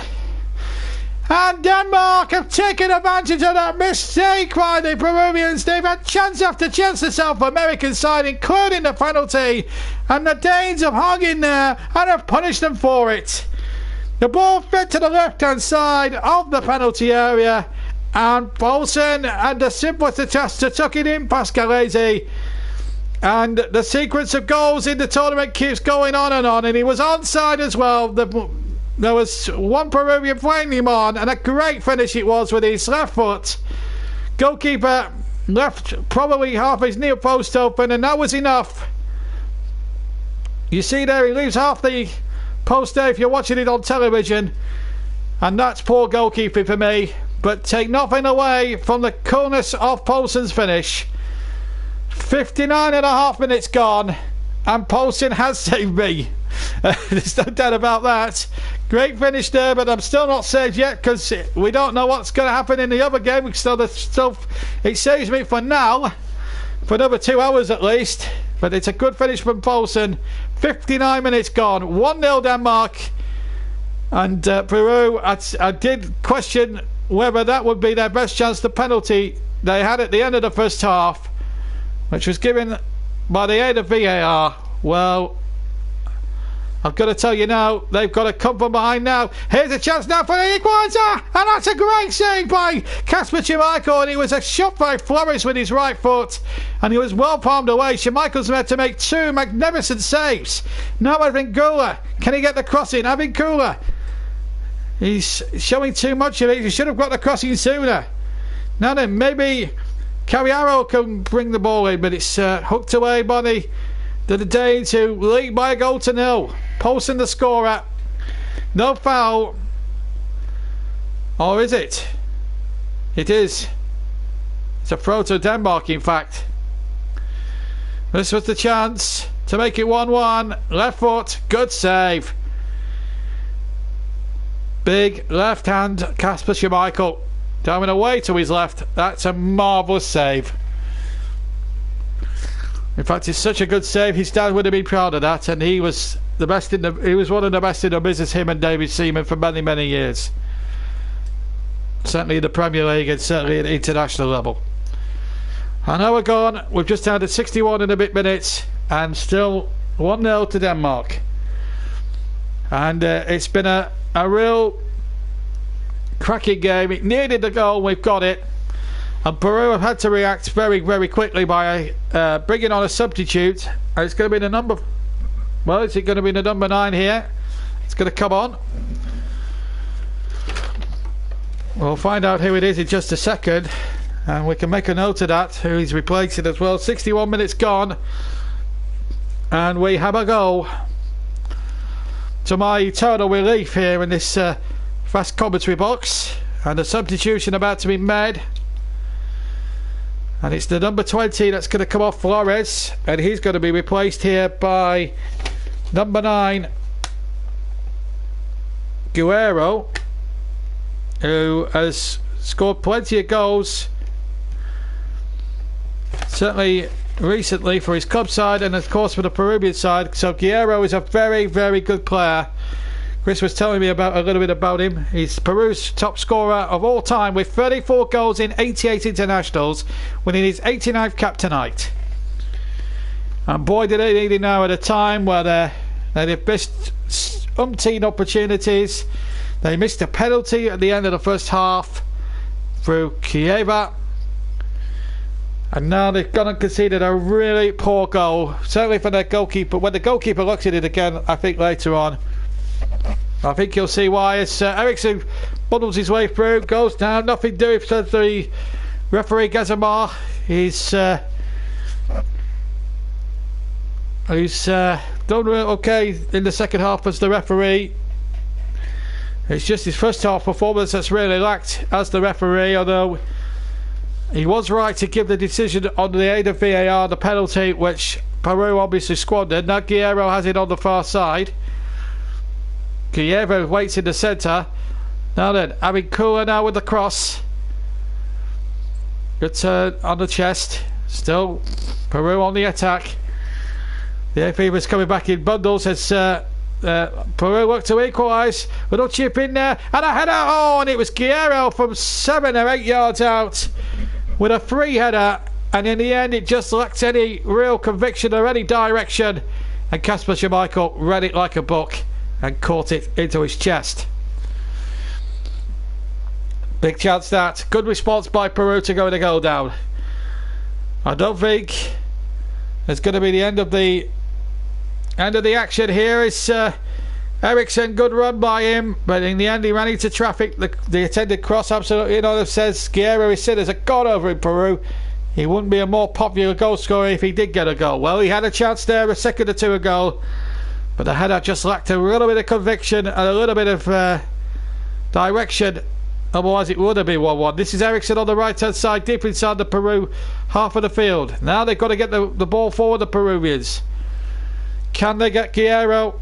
Getting up to Guerrero, that's going to be the key now for the next 25 minutes plus any stoppage time as we head towards the halfway mark of the second half. Guerrero has it on the far side. Christensen sticking to him like glue, and that's a good tackle by Christensen. Nothing wrong with that at all.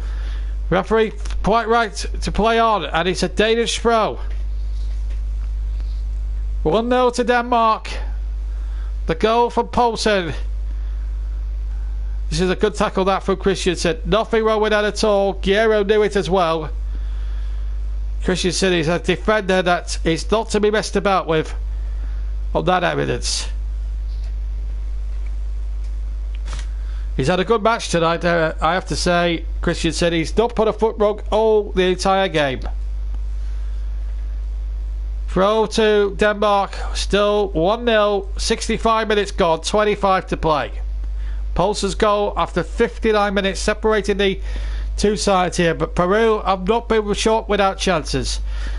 The best of which came by the penalty spot right on the stroke of half time when Guerrero was fouled. Although it did look a slip at the beginning, I always thought it was a slip, but the television camera angles suggested it was a foul, and it did look a foul. Penalty was quite rightly given in the aid of VAR. And in the end, the penalty was squandered, and although the Danes felt very bad about it, no one felt justice was done, but it was the right decision as that ball was floated in there towards the far side, and again, Poulsen looking for his second, couldn't get there as the attempted cross, but this is his goal again. That was easy actually. The goalkeeper didn't cover himself in much glory, didn't narrow the angle enough for me, left at least half of his near post unguarded. And that's all a finisher of Poulsen needs to finish it off. And, well, it sent the Danes into absolute delirium. 3 crucial points that could be so vital in terms of the group and everything else. As Sisto comes off, and he's now going to be replaced by number 11, Braithwaite. As Guerrero looks to cut on the end of that.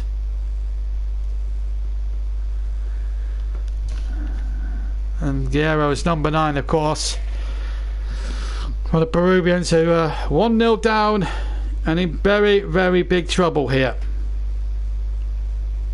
No doubt about that. But they need a goal. A draw would not be the worst result in the world for the Peruvians. It would make their life a bit easier, but there's a player down halfway inside the Denmark half here, and I tell you what, Tapia, well, it was a bit of a powder-puff challenge to landing. I think he's making a bit more of it than he needs to. Well, it's nowhere near his face. Well, he's brushed his face, if that, and he's making it out as if he's been shot there by Lee Harvey Oswald. Not exactly a President Kennedy type challenge, was it? But a 3 kick. With 68 minutes gone, a very cheap one. I thought the referee was a little bit hasty to give it. A little chip in there. And there's 3 or 4 Peruvians attacking that ball. In the end, they were hounded out by a blanket defence of Denmark. And now a chance now for Guerrero. Can he put a good ball in? He needs to now with his left foot. Into the area it goes. Header one towards the back post. Shot to the far post. And it was Jefferson Farfan right to the far post. The header was won by Guerrero, I think. And surely that had to be the equaliser. You'd have thought so. In fact, it wasn't. It was Rodriguez with the header. And Jefferson Farfan just couldn't get there. Should have been the equaliser, and Peru cannot complain if they lose this game that they haven't had chances, because they've had several kill-touch opportunities, notwithstanding the penalty, to have equalised or to have been on the board in this match. They can't complain about this if they go on to lose. It's an old adage in football, you know, that if you don't take your chances, invariably you don't win games. Take your chance. Well, you take your chances, you win matches. Denmark have took theirs, and Peru have missed a lot of hatful of chances, and that free kick counted off it. I know the referee wasn't happy. I think he was still talking to Delaney as that attempted quick free kick was taken. We've got 69.5 minutes, and we've still got another 20.5 minutes still to go of this enthralling, riveting encounter, which you have to scratch your head and wonder, why is there not more than the one goal we've seen so far in this match? You have to stop and stare and wonder, really, that this is still... Well, the distance covered kilometres, Peru 77 kilometres, Denmark 82 kilometres, which tells you all you need to know about the stamina and the body and the enthusiasm of these two teams. That they've really given it a good go, and that's good for the tournament. That two, okay, not big likes of the game, have really given it their best shot, and I've really enjoyed watching these two sides play. Here's a chance inside the penalty area for Farfan. The cross came in from the right. Still a chance in there. Guerrero waits as well with Jefferson Farfan.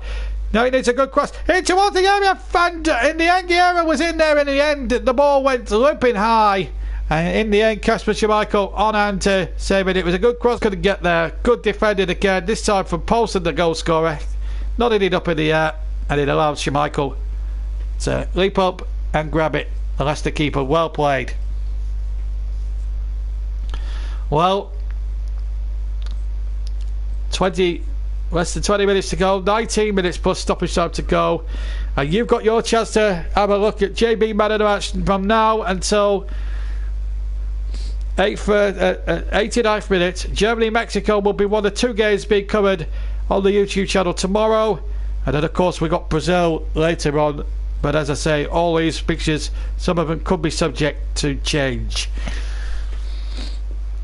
But we've got some big games coming up. England, of course, on Monday. That's not changing for anything.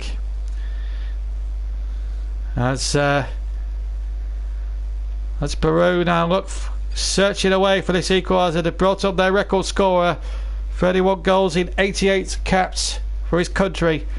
Guerrero, as a lot of people have said, seen as a god over in that country. There'll be even bigger god if he scores here in the World Cup. This is Avincula. Avincula had to check back a little bit. Here he is now on the ball. Plays a 1-2. That's a good 1-2. Avincula. Oh, he should have crossed earlier. Avincula's shot, he's hit it straight at the near post. Should have crossed the first time. Tried to go back past the defender, flick back. Should have crossed it first time. And then when he did have the chance to cross it in, I think he was going for glory himself. I think it was the wrong thing for him to do. He was never going to beat Schmeichel from that angle. Very acute to the right of goal he was at that point. Now then, a break on here as Poulsen finds Eriksson. Eriksson chips the ball in, and the Danes have won themselves a corner.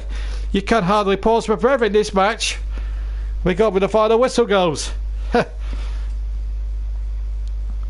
Full credit to both sets of players, but really having the stomach and the stamina to go all out in this game. In searing heat, very much muggy humidity, and here's Eriksson with the corner. That's a poor corner, but he gets a second bite at the cherry because it's another corner. Hit the defender Triuco, and it's another corner. Dalsgaard up from the back, so too is Kjaer, so too is Christensen. Can Eriksson find one of those three inside the area? Again, a bit of pushing and shoving, and the referee's got a, well, he's going to call a couple of players over. Jorgensen and number 15 Ramos. They've been at each other's throats all game. 73.5 minutes gone. Peru 0, Denmark 1. Here's Christensen's corner into the 6-yard box, headed out by the Peruvian defenders. Now they need to get the ball quickly towards Guerrero and Farfan as quickly as they possibly can, because they haven't time to mess about. But it's a free kick again, and the referee here with some work to do. In fact, there's two players down. There's a Peruvian absolutely laid bare out there. I'm not sure if he's fainted or not, but he's in some trouble here. The goalkeeper trying to revive him. And in fact, it was a clash there between Tapia and Klar. And Tapia was the one that came off worst. Purely accidental, of course, because Kiar went flying into him in terms to header the ball. He's had a little bit of smelly salts thrown in.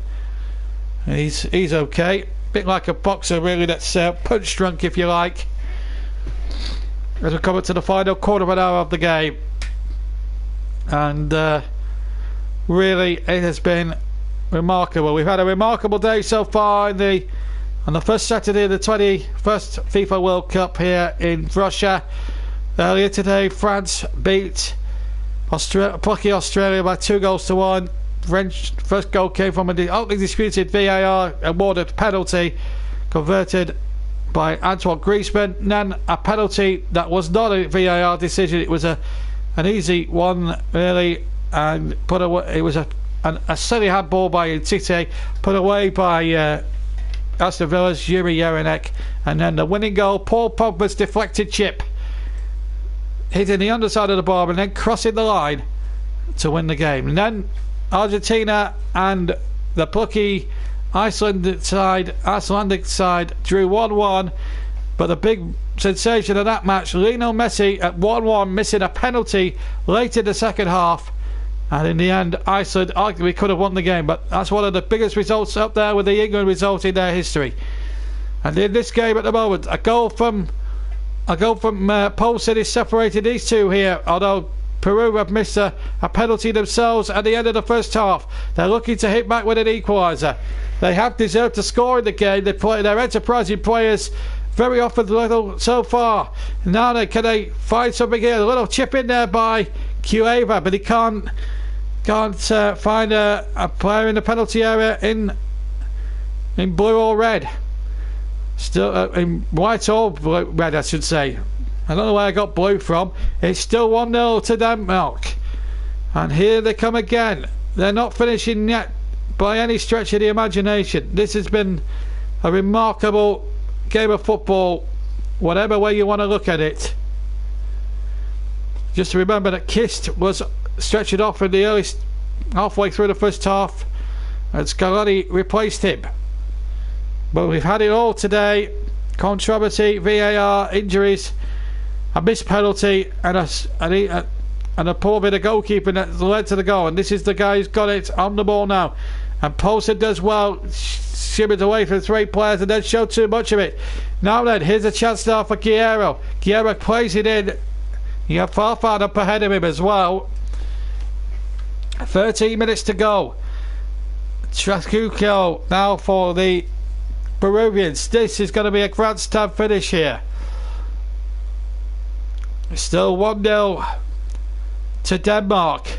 How it's still 1-0, well, God only knows. The third live game of 4 here on the JB Claret YouTube channel this Saturday, as we now go deep into Saturday evening. Forget the expats, forget Britain's Got Talent, forget Saturday Night Takeaway. You can have your Saturday Night Takeaway here with us on the JB Claret YouTube channel. The ball out of play and a throw-in that's been given to Denmark, which will frustrate the Peruvians a little bit more here. Remember to come tonight, Croatia and Nigeria in the final game. Kickoff 10 o'clock local time. Oh no, it's an 8 o'clock kickoff in the UK. And well, that's good play again by Carriero, and Carriero with a good cross, but Kiar got there back, the captain. It still might break here for Peru. Here's a double chance now. Can he get it onto that shot? It's a chance for Kier. Crossing there towards the penalty area. And a little back here, and it's just wide. And oh, it was Guerrero, I think, with the back heel. So close to goal number 36. But a man like God. And in fact, I thought it got a deflection. It didn't. And it was inches wide of Schmeichel's post. And Schmeichel was hoping and praying it would go wide of the post. That would have been some goal, the back heel from Guerrero, and that would have been up there. If that had gone in, That's one of the most impressive goals of the whole tournament. But Denmark are surviving, but only just at the moment. With 79 minutes gone, the goal kick taken, and it's at the other end now. The pass accuracy, the shots accuracy, 33%. They've had 15 shots, including the penalty, and it's only at 33%. And with finishing like that, is it going to be their night? Their enterprising players deserve something in a way of a reward, but if you don't take your chances when you're in a good position, then invariably you get punished, and that's exactly what Poulsen did in the 59th minute of the game. Coming up towards the final 10 minutes here. 1-0 to Denmark. A game that's had everything in it. Great skills, great attacking play, chances, VAR, we've had the whole lot, missed penalties, a great finish, we've had the lot, and that's offside. That's offside against Calero. He was, I think he was a good couple of yards offside.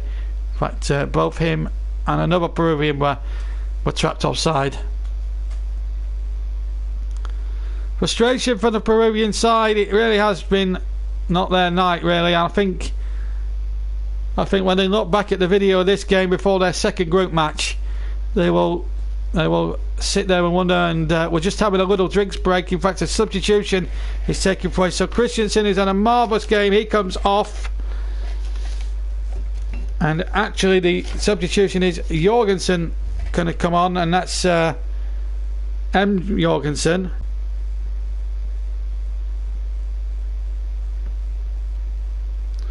So we've got two Jorgensens out now, an N Jorgensen and an M Jorgensen, but we know the N Jorgensen to be Nikolai, as that free kick is floated in by Denmark.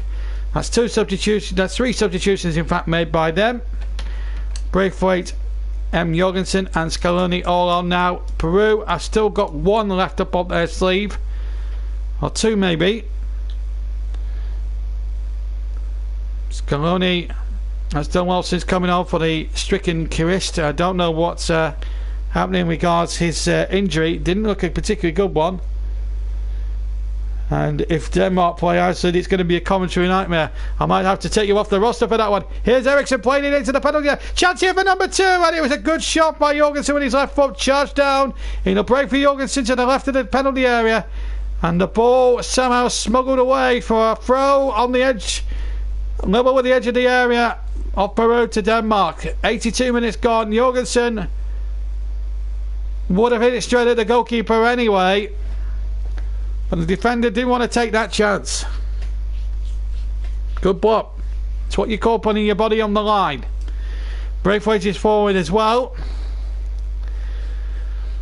What a finish to this game it has been here in the as we look to finish Group C of the 2018 World Cup. Eriksson chips the ball, or attempts to chip the ball into the penalty area.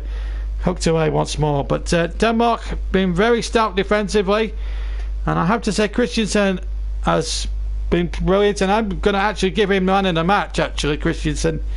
So I know it's a bit early, but I think JB man in the match, possibly Christensen, unless other people in the next 7 minutes or so can come up with their own suggestions. Christensen is a shoe-in for the JB man in the match. We need to get voting more on these man in the matches as the games continue here. Our fifth match live on the YouTube channel, and my goodness, we brought you 5 crackers plus the opening match, of course, which we covered delayed for very obvious reasons. It's been a classic World Cup and plenty of goals in each and every one of them, and here's a chance now for Peru. Surely this time, oh, it's far from denied by a combination of Kiar and Kasper Schmeichel. He just will not go in for the Peruvians. A good enterprising run by Calero down the right hand side.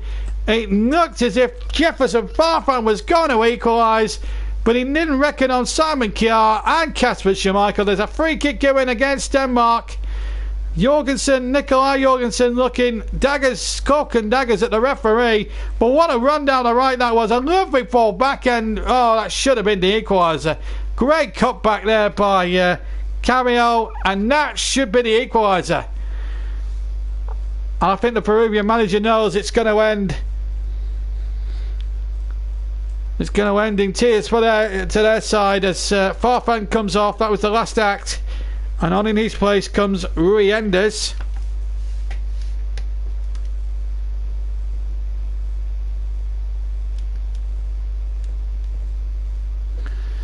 And he plays number 11.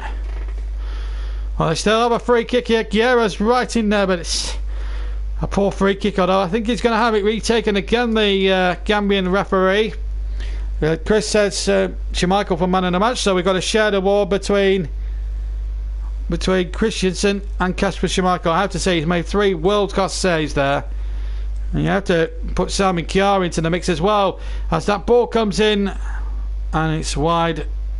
And not even the great Guerrero is going to have to head that across the goal and into the back of the net. Well, this sums up the match really in a nutshell. 1 save for the Peruvian goalkeeper, and Schmeichel's made a whopping 6. I'm actually going to change my tune on man in the match. I'm going to give it to Schmeichel. So 2 votes for Schmeichel. I've sort of changed my mind really. Well, with 5 minutes to go here, it's still 1-0 to Denmark. And they've got a chance here for a second. Eriksen through. Good save. That's a fantastic save there by Galiese. It's proving as well that anything that Peter Schmeichel can do, he can do just as well. My goodness me. It's been that all action. How is it still only 1-0 this game? There's a yellow card for Delaney. So he's now into the referee's notebook. Thomas Delaney. So, well, it's a foul there on Carriero, and this was the chance. Eriksen clean through the middle, should have scored for me.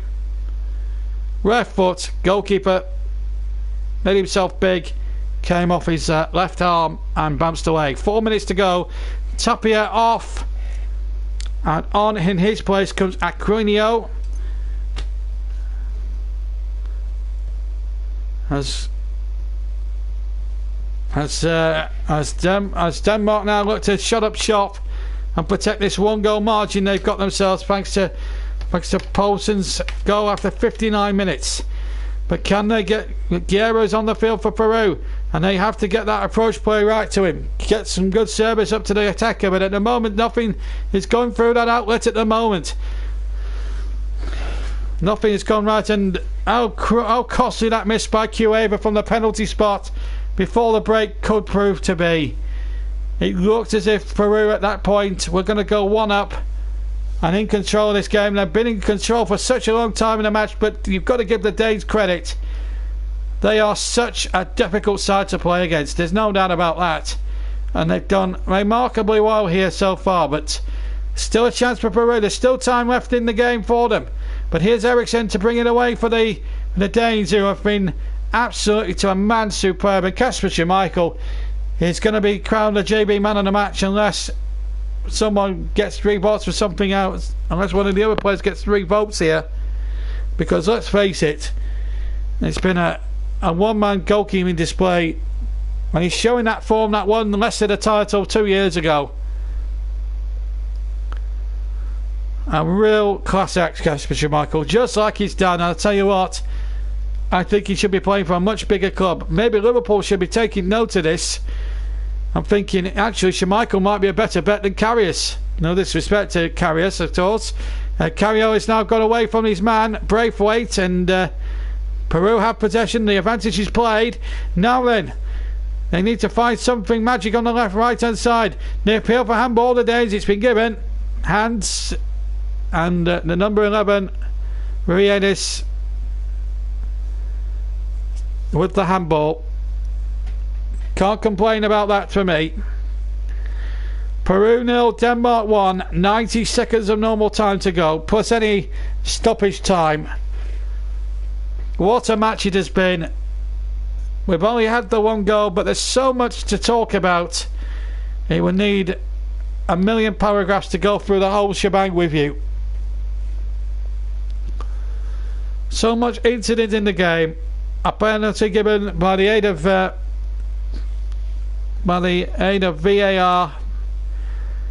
But Peru, which was won by Cueva and then taken by Cueva and missed by Cueva. He even dummied, or tried to dummy the goalkeeper. And the run-up as the ball is swept in there, and again a little bit of desperate defending there by the Danes, and they've got the ball over to the far side, and it's now Jorgensen. Jorgensen running to the area. He's against two defenders though. It was 1 against 2 for a second, and Jorgensen is bundled to the ground and doesn't get anything for it. It looked a free kick. Poulsen for man of the match says absolutely anonymous. And he did clear one off the line as well. Let's not forget that. And it's Kasper Schmeichel winning the vote with 30 seconds to go. And here goes the number 18, Carriaro. But again, well stopped again. And I'm afraid, although absolutely Mona's has put a late bid in for Poulsen, Schmeichel with his 6 saves has won man of the match. So Kasper Schmeichel has been confirmed as the JB man of the match. Kasper Schmeichel, a worthy recipient of the Poulsen. Did really running close. We're into stoppage time now. We've had the 90 minutes. We're now into stoppage time. We haven't had any signal how long it's going to be. So here's a chance on the volley, and it's wide of the target. And it was that man again who missed the penalty. Chieva at the far post tried the volley with his left foot. I think it may have been a cross rather than a shot. But even so, another big opportunity for the Peruvians. Skonavwegin. We've played 30 seconds of stoppage time. And it still remains 1-0. And Denmark, I tell you what, if they get the victory, they've earned it for me. In terms of their defensive display, we've actually got 5 added minutes now. It's been confirmed, 5 minutes, so there's still time yet for Peru.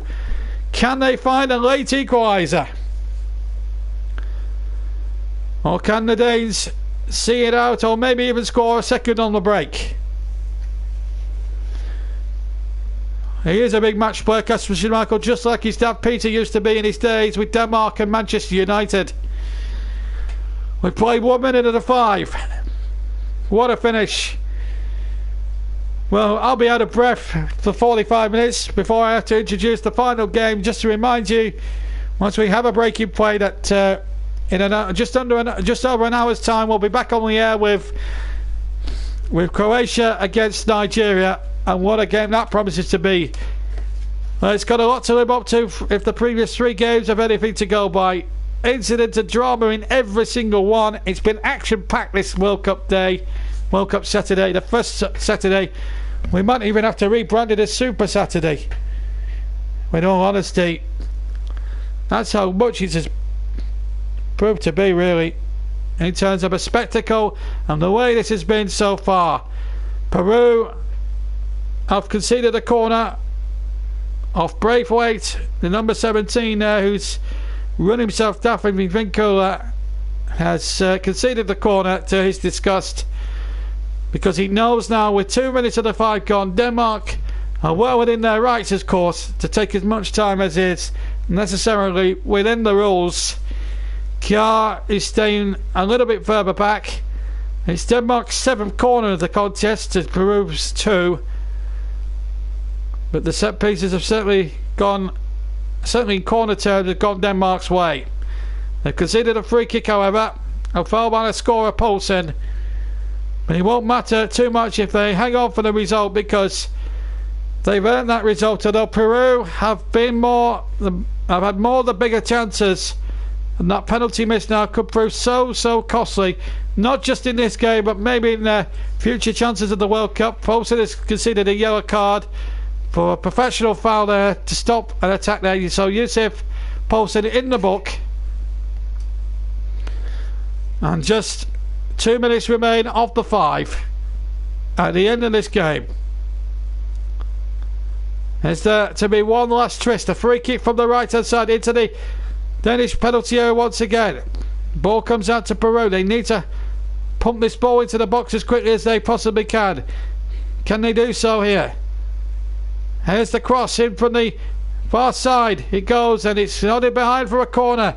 A cross there by Aguinio yells a corner. On the far side, this has got to be the last blow of the night. There's less than 90 seconds of stoppage time to play. Rodriguez is forward. Ramos is forward.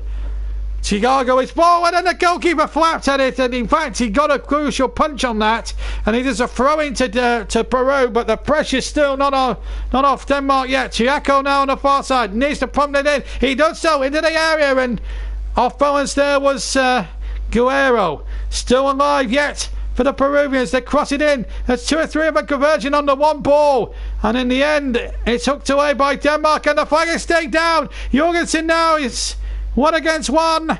Jorgensen against the defender, who got back in the nick of time, and now Peru have got to get it forward. 35 seconds to go of the game. Guerrero missed the penalty. Guerrero still going forward. What a frantic end to this game. Is there one last chance? They have to pump the ball into the area, or have a shot at least, and try and test Schmeichel.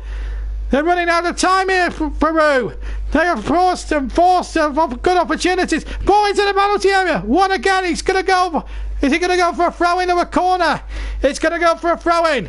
Last chance. 10 seconds of normal stoppage time to go. This has to be the last chance for Peru. What a dramatic game this has been. Well, it may not have been the most attractive fixture on the whole list of group games, but my goodness, this is not disappointed at all. Now then, this throw-in has to go in. Janssen, this needs to be the best throw-in of his life. Or is it? It's all over, in fact. There wasn't any time at the end, and Denmark have won. Wow. Peru worked hard. They had the best chances, but in the end their finishing just wasn't good enough, and the Danes' blanket defence won through. The goal was a very cheap goal.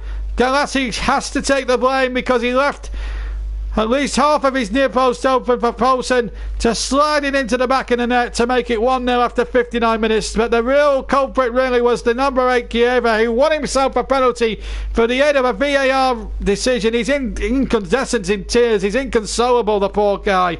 You feel sympathy for him. Having won the penalty, he took it right on the stroke of half time, and then with his right foot contrived to smash it about 80 yards back. It almost went out of the ground, the ball, and he smashed it 500 years over the bar, light years over the bar. And then Poulsen getting the winner, and then Denmark's defending was just superb.